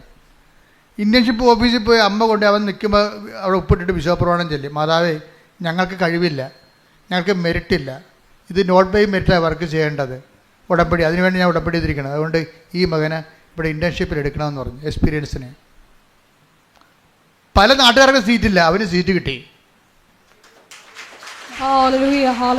അത് കഴിഞ്ഞപ്പോൾ പിന്നെ ആ കമ്പനി, വേറൊരു കമ്പനി അവനെ ജോലിക്ക് വിളിച്ചപ്പോൾ അമ്മ പറഞ്ഞേ, എടാ മകനെ ഉടമ്പടി ഉപ്പുണ്ട്, നമുക്കൊണ്ട് ഇടാമെന്ന് പറഞ്ഞ്. അപ്പോൾ അമ്മ പറഞ്ഞു, അമ്മ അതൊക്കെ ശരിയാകുക, അവിടെയൊക്കെ ഒത്തിരി ആൾക്കാരൊക്കെ ഉള്ളതാണ്. അപ്പോൾ നമ്മൾ രാത്രി ഓഫീസിൽ പോകാം, രാത്രി ഓഫീസ്. അമ്മയുമായിട്ട് ഈ മകൻ്റെ കൂടെ അമ്മ രാത്രി ഓഫീസിൽ പോയിരിക്കുക. എന്നിട്ട് രാത്രി ഓഫീസിൽ പോയി അവിടെ നിന്ന് വിശ്വാസ പ്രമാണം ചൊല്ലിയിട്ട് അവിടെ ഉപ്പിട്ടിട്ട് പോകുന്നു. പ്രഖ്യാപനമാണ്, വിശ്വാസ പ്രഖ്യാപനം. അപ്പോൾ നമുക്കൊരവസരം കിട്ടുമ്പോഴെന്നെ സംബന്ധിച്ചിടത്തോളം നമ്മൾ ദൈവത്തിന് തോന്നണം, നമ്മൾ ഏത് കാലാവസ്ഥയിലും കർത്താവിനെ തള്ളിപ്പറയത്തില്ല. സുവിശേഷം എന്ന് പറയുന്ന വിശ്വാസം, നമ്മളെന്താ കർത്താവ് തുടങ്ങണം എങ്ങനെയാണ്? വിശ്വസിക്കുക, സുവിശേഷത്തിൽ അനുതപിക്കുക, സുവിശേഷത്തിൽ വിശ്വസിക്കുക. അപ്പോൾ വിശ്വാസം എന്ന് പറയുന്നത് ബേസിക്കായിട്ട് വേണ്ടത് സുവിശേഷത്തിലാണ്. അനുതപിക്കുക, സുവിശേഷത്തിൽ വിശ്വസിക്കുക. അപ്പോൾ ദൈവത്തിൻ്റെ വചനങ്ങളിലും ദൈവത്തിൻ്റെ രക്ഷാകര പദ്ധതികളിലും ദൈവത്തിൻ്റെ പരിപാലന മാർഗങ്ങളിലെയും നമ്മൾ വിശ്വാസത്തിലെടുക്കണം. എന്നിട്ട് ആ വിശ്വാസത്തെ നമ്മൾ പ്രയോഗിക്കണമാണ് ഉപ്പിടുമ്പോൾ. ഉപ്പ് അവൻ പിന്നെ ഒരു ഗുണം ചെയ്തു, അവൻ അത്ര മോശക്കാരനല്ല. അവൻ എപ്പോഴും ഈ ഉപ്പൊക്കെ പബ്ലിക്കായിട്ട് ഇടാനും ബുദ്ധിമുട്ടുണ്ടെങ്കിലും തൈലം പൂശിയിട്ടേ അവൻ ഇറങ്ങത്തുള്ളൂ. അവൻ ഇൻ്റർവ്യൂവിനാണെങ്കിലും വീട്ടിൽ എല്ലാ ഉടമ്പടി തൈലം പൂശിയിട്ട് ഇറങ്ങത്തുള്ളൂ. പക്ഷെ അമ്മ അതിനേക്കാൾ കടുത്ത ആൾക്കാരാണ്. പക്ഷേ നമ്മൾ നോക്കുമ്പോൾ അമ്മയുടെ സാക്ഷ്യം കേൾക്കുമ്പോഴുണ്ടല്ലോ, ഇവന് അവിടെ ജോലി കിട്ടാൻ ഒരു സാധ്യതയുമില്ല. പക്ഷേ അമ്മ മാതാവിൻ്റെ നോട്ട് ബൈ മെറിറ്റ് എന്നല്ലേ, എനിക്ക് കഴിവില്ല, എൻ്റെ കഴിവല്ല, നിൻ്റെ കൃപയെന്നല്ല എൻ്റെ പ്രഖ്യാപനം. നമ്മൾ വിശ്വസിക്കണത് എന്താ പ്രഖ്യാപിക്കണത്? എൻ്റെ കഴിവല്ല, നിൻ്റെ കൃപ. അതിനാണ് ഈ ഉപ്പിടണത്, വിശ്വാസപ്രമാണം ചെല്ലണത്. അപ്പോൾ ആ ജോലി അവന് കിട്ടി. അതിൻ്റെ സാക്ഷിയാണ് അവൻ പറഞ്ഞ കഴിഞ്ഞ ദിവസങ്ങളിൽ. ഞാൻ നിങ്ങളോട് പലപ്പോഴും പറഞ്ഞിരിക്കുന്ന കാര്യങ്ങളെല്ലാം കൃത്യവും കറക്റ്റായിട്ടുള്ള കാര്യങ്ങളും ആയിരക്കണക്കിന് ജനങ്ങൾ അവരുടെ ജീവിതത്തിൽ പ്രാവർത്തികമാക്കി വിജയിച്ച കാര്യങ്ങളാണ്. അതുകൊണ്ട് ചെയ്യുമ്പോൾ തന്നെ സൂക്ഷിച്ചും കൂടുതൽ ഈസിയായിട്ട് ചെയ്യാൻ കഴിയുന്നവർ കൂടുതൽ കഷ്ടപ്പെട്ട് നിവർത്തിക്കണം. പറഞ്ഞ മനസ്സിലായ കാര്യം, നിങ്ങളുമായിട്ട് കോമ്പറ്റ് ചെയ്യുന്ന ആൾക്കാർ വേറെയാണ്. കൂടുതൽ ഈസിയായിട്ട് ചെയ്യാൻ കഴിയുന്നവർ കൂടുതൽ കഷ്ടപ്പെട്ട് ഉടമ്പടി നിവർത്തിക്കണം. എന്താ കാര്യം വെച്ചാൽ, ഇപ്പോൾ ചിലരൊക്കെ സാക്ഷ്യം പറയാൻ വന്നിട്ട് പോകും, ഉടമ്പടി ചെയ്യാൻ മതി. അവർ ഉടമ്പടി ചെയ്യാൻ വേണ്ടി മാത്രം പ്ലെയിനിൽ സഞ്ചരിച്ച് അന്യരാജ്യത്തു നിന്ന് വന്നിട്ട് ഉടമ്പടി ചെയ്തിട്ട് അന്ന് തന്നെ പോകുകയാണ്. അവർക്ക് ഒരു ഉടമ്പടിക്ക് ലാഭമാകണത്, അവർക്ക് ഉടമ്പടിക്ക് ചിലവാകണത് 2.5 ലക്ഷം രൂപ 3 ലക്ഷം രൂപയാണ് ഒരു ഉടമ്പടിക്ക്. അപ്പം ഞങ്ങൾ രാവിലെ വന്ന് ഇവിടെ കലവൂരിൽ ആലപ്പുഴയിൽ നിന്നൊക്കെ വന്നിട്ട് ഞങ്ങൾ വെളുപ്പിനെ വന്ന് നിൽക്കണമെന്ന് പറയും. എപ്പോഴാണ് ഞാൻ ചോദിക്കുക, എത്ര മണിക്കാണ് വന്നത്? 7 മണിക്ക്. അതാണ് നിങ്ങളുടെ വെളുപ്പിനെ? ഞങ്ങൾ വെളുപ്പിനെ വന്ന് നിൽക്കണം എന്ന് പറയും. ഇവിടെ വെറുതെ നടന്നു വന്നതായിരിക്കും. അപ്പം ഞാൻ എത്ര മണിക്ക്? 7 മണിക്ക്. അപ്പം വെളുപ്പിനെന്ന് പറഞ്ഞാൽ 7 മണിക്കാണ്. ഇവർക്ക് ഇപ്പോഴും നേരം വെളുത്തിട്ടില്ല. അപ്പം അതുകൊണ്ട് കൂടുതൽ ഈസിയായിട്ട് വരുന്ന ആൾക്കാർ കൂടുതൽ അതിൻ്റെ അകത്ത് കഷ്ടപ്പെട്ട് ഇൻവെസ്റ്റ് ചെയ്യുമ്പോൾ ദൈവത്തിന് മനസ്സിലാകും ഇത് സത്യസന്ധമായ കാര്യമാണെന്ന്. പറഞ്ഞ മനസ്സിലായില്ലേ? ഇത് ഏറ്റവും വലിയ പ്രശ്നം. എനിക്ക് ഇപ്പോൾ ഇത്രയും നാൾ ലക്ഷക്കണക്കിന് മനുഷ്യർ ഉടമ്പടി എടുത്തപ്പോൾ എൻ്റെ മനസ്സിൽ പരിശുദ്ധാത്മ പറയണത് ഇതിൻ്റെ ഏറ്റവും വലിയ കുഴപ്പം പിടിച്ച സംഭവം എന്താണെന്ന് അറിയാമോ? ദൈവത്തിനെ ഒന്ന് വിശ്വസിപ്പിച്ചെടുക്കുകയാണ്. ഞാൻ എടുത്തിരിക്കുന്ന സത്യസന്ധമായ ഉടമ്പടിയാണെന്ന് ദൈവത്തിനെ ഒന്ന് വിശ്വസിപ്പിച്ചെടുക്കാൻ വലിയ പാടാണ്. നമ്മൾ എടുത്തിരിക്കുന്ന ഉടമ്പടി, നിങ്ങളുടെ റിസ്ക് എന്ന് പറഞ്ഞാൽ എന്താണ്? ഉടമ്പടിയിലുള്ള റിസ്ക് ഫാക്ടർ എന്താണ്? ഈ നിങ്ങൾ എടുത്തിരിക്കുന്ന ഉടമ്പടി സത്യസന്ധമാണെന്ന് ദൈവത്തിനെ വിശ്വസിപ്പിച്ചെടുക്കണതാണ് പാട്. അത് ഇത്തിരി സമയമെടുക്കും. അത് നിങ്ങളുടെ ഓരോ കാര്യങ്ങളിലൂടെ നമ്മൾ സീരിയസ് ആണ് ഈ വിഷയത്തിൽ, സിൻസിയറാണെന്ന് ദൈവത്തിനെ നമ്മൾ വിശ്വസിപ്പിച്ചെടുക്കണം. അത് ഓരോ ദിവസത്തെയും ഉടമ്പടിയുടെ വെല്ലുവിളിയാണിത്. എന്താണ്? എൻ്റെ ഉടമ്പടി കർത്താവിനെ കൊണ്ട് കൺകർ ചെയ്യിക്കണം. My covenant must be concurred by Jesus. അത് ദിവസങ്ങളും ഉയർത്തണ വെല്ലുവിളിയാണ്. നമ്മുടെ മുമ്പിൽ ഓരോ ദിവസവും ഉയർത്തണ വെല്ലുവിളിയാണ് നമ്മളെടുത്തിരിക്കുന്ന ഉടമ്പടിയെ കൊണ്ട് ദൈവത്തെ കൊണ്ട് അംഗീകരിപ്പിച്ചെടുക്കുക എന്നുള്ളത്. ആ സത്യസന്ധമായ ഉടമ്പടിയാണെന്ന്. അത് അഭ്യാസം കാണിക്കാൻ ചെയ്തതല്ല, ദൈവത്തോടുള്ള സ്നേഹത്താൽ വിശ്വസിച്ച് ഇത് അവസാനത്തെ തിരഞ്ഞെടുപ്പാണെന്നുള്ള ബോധ്യത്തിലാണ് എൻ്റെ മക്കൾ ചെയ്യണമെന്നുണ്ടെങ്കിൽ പെട്ടെന്ന് ഇത് ഫയർ ആകണത്. അതുകൊണ്ട് അറിഞ്ഞ് ആണ് ഇതിൻ്റെ അകത്ത് ഇൻവെസ്റ്റ് ചെയ്യേണ്ടത്. സ്തുതിക്കട്ടെ. ഹല്ലേലൂയ, ഹല്ലേലൂയ, ഹല്ലേലൂയ, ഹല്ലേലൂയ, ഹല്ലേലൂയ, ഹല്ലേലൂയ, മഹത്വം, ഹല്ലേലൂയ, മഹത്വം, ഹല്ലേലൂയ, ഹല്ലേലൂയ, ഹല്ലേലൂയ. യേശുവേ ആരാധന, ആരാധന, ആരാധന. യേശുവേ നന്ദി, മഹത്വം, മഹത്വം, മഹത്വം. ഹല്ലേലൂയ. ആരാധന.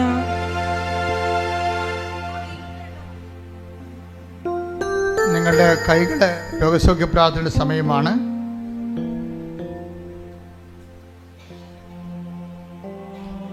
രോഗസൗഖ്യ പ്രാർത്ഥനയുടെ സമയമാണ്.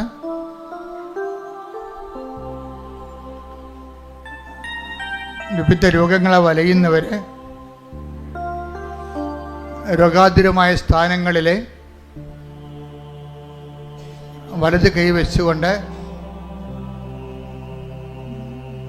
മരുന്നോ ലേപനോ അല്ല, മരുന്നിനും ലേപനത്തിനും സുഖപ്പെടുത്താൻ കഴിയുന്നതിന് ഉള്ള പരിധി നീ തന്നെ നിൻ്റെ ജീവിതത്തിൽ അനുഭവിച്ചറിഞ്ഞതാണ് എന്നുള്ള ബോധ്യത്തോടു കൂടി എവിടെയാണ് വേദന, എവിടെയാണ് ഭാരം, വർഷങ്ങളെ ആയിരക്കണക്കിന് മനുഷ്യർ സൗഖ്യപ്പെട്ട ഈ വേദിയിൽ മാതാവ് നിൻ്റെ കൈകളെ ഇരിക്കുന്ന സ്ഥലത്ത് അമ്മയുടെ കൈകൾ വെച്ചുകൊണ്ട് നിൻ്റെ സൗഖ്യത്തിനായി പ്രാർത്ഥിക്കുന്ന സമയമാണ്. ഞാനും എൻ്റെ സ്വരവും ഒക്കെ ഒരു ദൈവത്തിൻ്റെ ഒരു മീഡിയമായിട്ട് മാത്രം നിൽക്കുന്നതാണ്. കൃപാസനത്തിൽ ജീവനോടെ പ്രത്യക്ഷപ്പെട്ട അമ്മ തന്നെയാണ്. നിങ്ങൾ കൈവെക്കുമ്പോൾ ആ കൈവെക്കുന്നിടത്ത് അമ്മയുടെ കൈകൾ വെക്കുന്നുണ്ടെന്ന ബോധ്യം ഉണ്ടാകണം. എവിടെയാണ് രോഗം? മുതുകിന് രോഗമുള്ളവരുണ്ട്, സ്പോണ്ടിലോസിസ് രോഗമുള്ളവരുണ്ട്, കഴുത്തിന് രോഗമുള്ളവരുണ്ട്, ഉദരത്തിന് രോഗമുള്ളവരുണ്ട്, കരളിന് രോഗമുള്ളവരുണ്ട്, ഹൃദയത്തിന് രോഗമുള്ളവരുണ്ട്, ശിരസ് രോഗമുള്ളവരുണ്ട്, സർവാംഗം രോഗമുള്ളവരുണ്ട്. അവിടെ എല്ലാ ഇടങ്ങളിലും കൈകൾ വെച്ചുകൊണ്ട് ഇടിമുഴക്കം പോലെ ശ്രദ്ധിക്കട്ടെ, സൗഖ്യത്തിനായി ശ്രദ്ധിക്കട്ടെ. ഹല്ലേലൂയ, ഹല്ലേലൂയ, ഹല്ലേലൂയ, മഹത്വം, മഹത്വം. എല്ലാ രോഗങ്ങളും സുഖപ്പെട്ടുകൊണ്ട് ഈ ആരാധനയിലൂടെ അങ്ങയുടെ നാമത്തെ വീണ്ടും വീണ്ടും മഹത്വപ്പെടുത്തണമേ. ഹല്ലേലൂയ, ഹല്ലേലൂയ, ഹല്ലേലൂയ, ഹല്ലേലൂയ. ഹല്ലേലൂയ. കർത്താവിന്റെ ഉന്നതമായ നാമത്തിന് സ്വന്തം ചെയ്യുന്ന കർത്താവിന്റെ വിശുദ്ധ പൗരോഹിത്യത്തെ മഹത്വപ്പെടുത്തണമേ. കർത്താവ് സഭയിലുള്ള സാന്നിധ്യം പ്രകടമാക്കണമേ. അമ്മേ, പരിശുദ്ധ അമ്മേ, ദേവമാതാവേ, എല്ലാ മക്കൾക്കും വേണ്ടി മധ്യസ്ഥം വഹിക്കണമേ. ഉച്ച മുതൽ ഉള്ളംകാൽ വരെ അങ്ങയുടെ വിശുദ്ധമായ രക്തത്താൽ കഴുകണമെന്ന് പ്രാർത്ഥിക്കുന്ന കോശങ്ങളിലെ രക്തധമനികളിൽ കർത്താവിൻ്റെ രക്തം പടരട്ടെ. കോശങ്ങളിലെ രക്തധമനികളിൽ സിസ്റ്റുള്ള ഇടങ്ങളിൽ, അതുപോലെ തന്നെ പിസ്റ്റുലുള്ള ഇടങ്ങളിൽ, പിസിഒടി ഉള്ള ഇടങ്ങളിൽ, മുഴകളുള്ള ഇടങ്ങളിൽ കർത്താവിൻ്റെ രക്തം പടരട്ടെ. രക്തം കട്ടപിടിച്ച അവസ്ഥകളെ യേശു ക്രിസ്തു നാമത്തിൽ മെൽട്ടായി പോകട്ടെ. മക്കളില്ലാത്തവർ, ബോധം മറഞ്ഞവരെ, തളർന്ന് കിടക്കുന്നവർ, രോഗി മരുന്ന് ഏൽക്കാത്തവർ, കിടപ്പിലായിപ്പോയിട്ടുള്ളവർ, ഭക്ഷണം കഴിക്കാൻ പറ്റാത്തവർ, വെള്ളം കുടിക്കാൻ പറ്റാത്തവർ, മൂത്രമറിയാതെ പോകുന്നവർ, രക്തമൊഴുകാതെ പോകുന്നവർ, സ്രാവങ്ങളുള്ളവർ, ചെവിയിൽ പഴുപ്പ് വരുന്നവർ, നിർത്താത്ത മൂക്കൊലിപ്പുള്ളവർ, ഉച്ചു മുതൽ ഉള്ളംകാൽ വരെ കർത്താവിൻ്റെ വിശുദ്ധമായ രക്തത്താൽ കഴുകപ്പെടട്ടെ. മാരകരോഗങ്ങള്, തീരാവേദികള്, നടുവേദനകള്, കിഡ്നി വേദനകള്, സ്പോണ്ടിലോസിസ് അസുഖങ്ങള്, വളഞ്ഞ നടുവല്ലുകള്, തുളലുകള്, കുഴഞ്ഞ അസ്ഥികള്, ഓപ്പറേഷന് ശേഷം റോഡുകള് അകത്തായി പോയവര്, ഇനി ഓപ്പറേഷൻ ചെയ്യാൻ പറ്റുകയില്ലെന്ന് പറഞ്ഞവര്, സിസേറിയൻ കാരണം ഇനി മക്കൾ ഉണ്ടാവത്തില്ലെന്ന് പറഞ്ഞവര്, മക്കളില്ലാത്ത ദമ്പതികള്, യേശുവിന്റെ നാമത്തില്, ഓട്ടിസം രോഗികള്, ഹൈപ്പർ ആക്ടിവിറ്റി കുഞ്ഞുങ്ങള്, മക്കൾ ഇല്ലാത്തവര്, പഠിക്കാൻ പറ്റാത്തവര്, വീട്ടിൽ കലഹം ഉണ്ടാക്കുന്നവര്, മദ്യപാന ആസക്തികള്, മനോരോഗികള്, എപ്പിലെപ്സി രോഗികള്, അപസ്മാര രോഗങ്ങള്, വിട്ടുമാറാത്ത പനികള്, രോഗങ്ങള്, പീഡകള്, ആദികള്, വ്യാധികള്, അസമാധാനങ്ങള്, യേശുവിന്റെ നാമത്തില് മാറിപ്പോകട്ടെ. ശ്രദ്ധിക്കട്ടെ.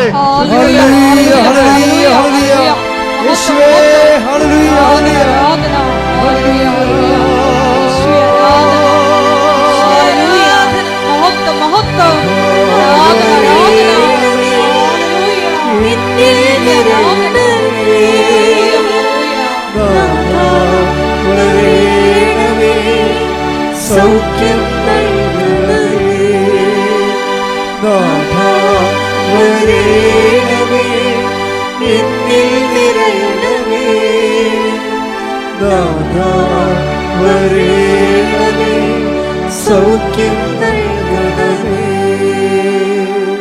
പരിശുദ്ധ പരമദിവ്യകാരുണ്യത്തിന് എന്നേരവും ആരാധനയും സ്തുതിയും പുകഴ്ചയും ഉണ്ടായിരിക്കട്ടെ. എൻ്റെ മക്കളെ, ജീവിത ഭാരങ്ങള്, ജീവിത പ്രാരാബ്ദങ്ങള്, ജീവിത ദുരിതങ്ങള്, ജീവിത സങ്കടങ്ങളുടെ മേൽ ദൈവിക തീരുമാനം ഉണ്ടാകുകയും വിടുതൽ പ്രാപിക്കുകയും ചെയ്യുന്ന സമയമാണ്. ജോലി ഇല്ലാത്തവര്, ജോലി നഷ്ടപ്പെട്ടവര്,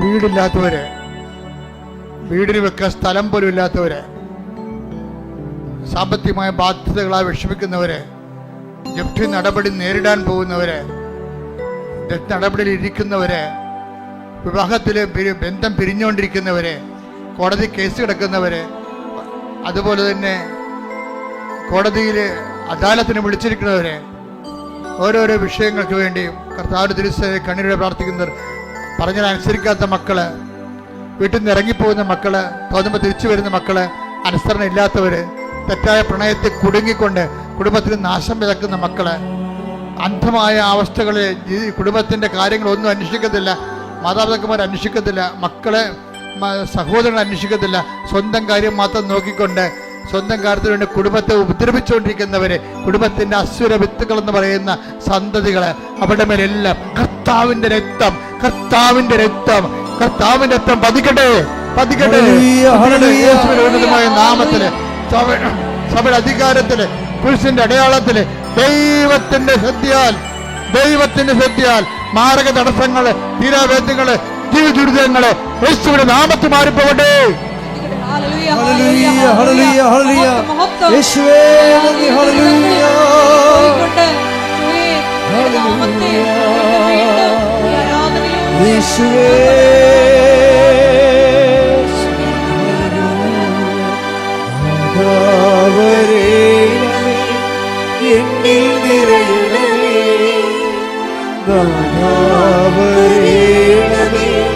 സൗഖ്യം നൽകണമേ, നാഥാ വരേണമേ, എന്നിൽ നിറയണമേ, നാഥാ വരേണമേ, സൗഖ്യം നൽകണമേ.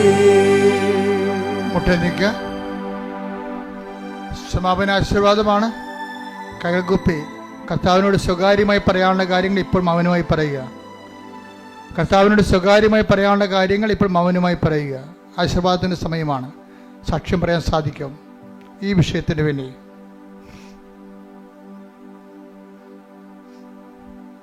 ഓൺലൈനിലുള്ളവരും ശ്രദ്ധിക്കുക, ഈ സമയം മൗനമായി പ്രാർത്ഥിക്കേണ്ട സമയമാണ്. ഈ സമയം മൗനമായി പ്രാർത്ഥിക്കേണ്ട സമയമാണ്.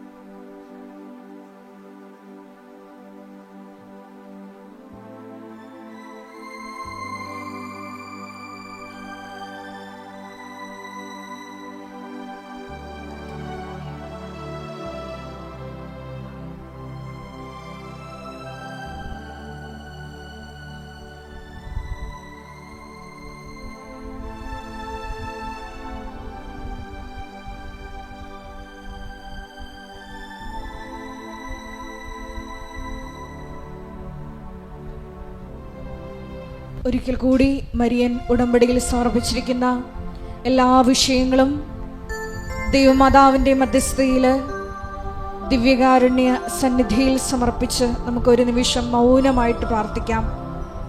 ഈശോയെ, നീ എൻ്റെ രാജ്യം സ്വന്തമാക്കുവാൻ ഞങ്ങൾക്കുള്ളതെല്ലാം സന്തോഷത്തോടെ പോയി വിറ്റ്, അഥവാ സുവിശേഷ വചന പ്രകാരം ഞങ്ങളെ തന്നെ പരിത്യജിച്ച് നീയാകുന്ന സന്തോഷത്തിലേക്ക് വരുവാൻ ഈശോയെ ആരാധനയിലൂടെ ഞങ്ങളെ അഭിഷേകം ചെയ്യണമേ എന്ന് പ്രത്യേകമായി പ്രാർത്ഥിക്കുന്നു. ഈശോയെ, സത്യഹൃദയത്തോടെ നിന്റെ കൃപയുടെ സിംഹാസനത്തെ സമീപിക്കുവാൻ, ഏറ്റവും ശുദ്ധമായ മനസ്സോടുകൂടി ഉടമ്പടിയെ പുൽകുവാൻ, ആന്തരികമായ വിശുദ്ധീകരണം ഈശോയെ ഞങ്ങളുടെ ഓരോ മേഖലകളിലും നൽകണമേ എന്ന് പ്രാർത്ഥിച്ചുകൊണ്ട് ശിരസ് നമിച്ച് നമുക്ക് ദിവ്യകാരുണ്യനാഥൻ്റെ ആശീർവാദം സ്വീകരിക്കാം.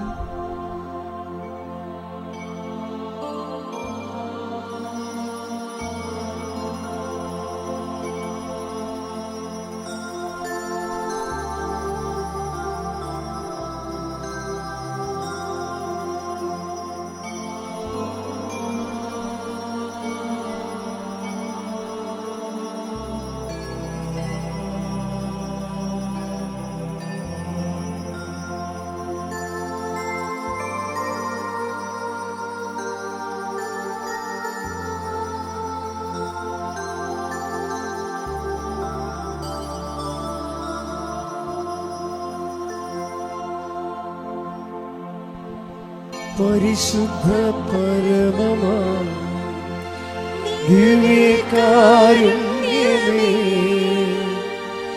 ഇന്നുമെന്നും അങ്ങേക്കാരാധന. പരിശുദ്ധ പരമമാ ദിവ്യകാരുണ്യമേ, ഇന്നുമെന്നും അങ്ങേക്കാരാധന.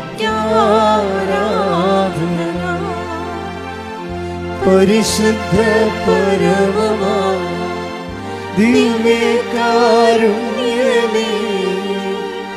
ഇന്നുമെന്നും അങ്ങേക്കാരാധന.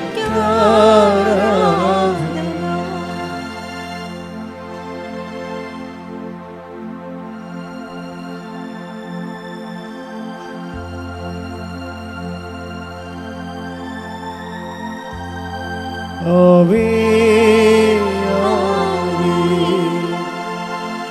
ആവേ മരിയ,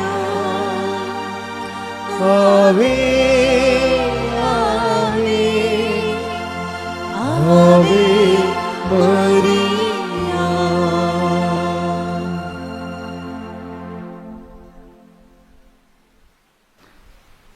ഇടക്കിടക്ക് അച്ഛൻ ധ്യാനത്തിലൂടെ ഓരോ കാര്യങ്ങൾ ഓർപ്പിക്കുന്നത്, ഞാൻ ഓർപ്പിക്കുന്നതിനേക്കാളുപരി ആ ആഴ്ചയിൽ കർത്താവ് നമ്മളെ ഓർപ്പിച്ച കാര്യങ്ങളെയാണ് ഞാൻ നിങ്ങളോട് ഷെയർ ചെയ്യണത്.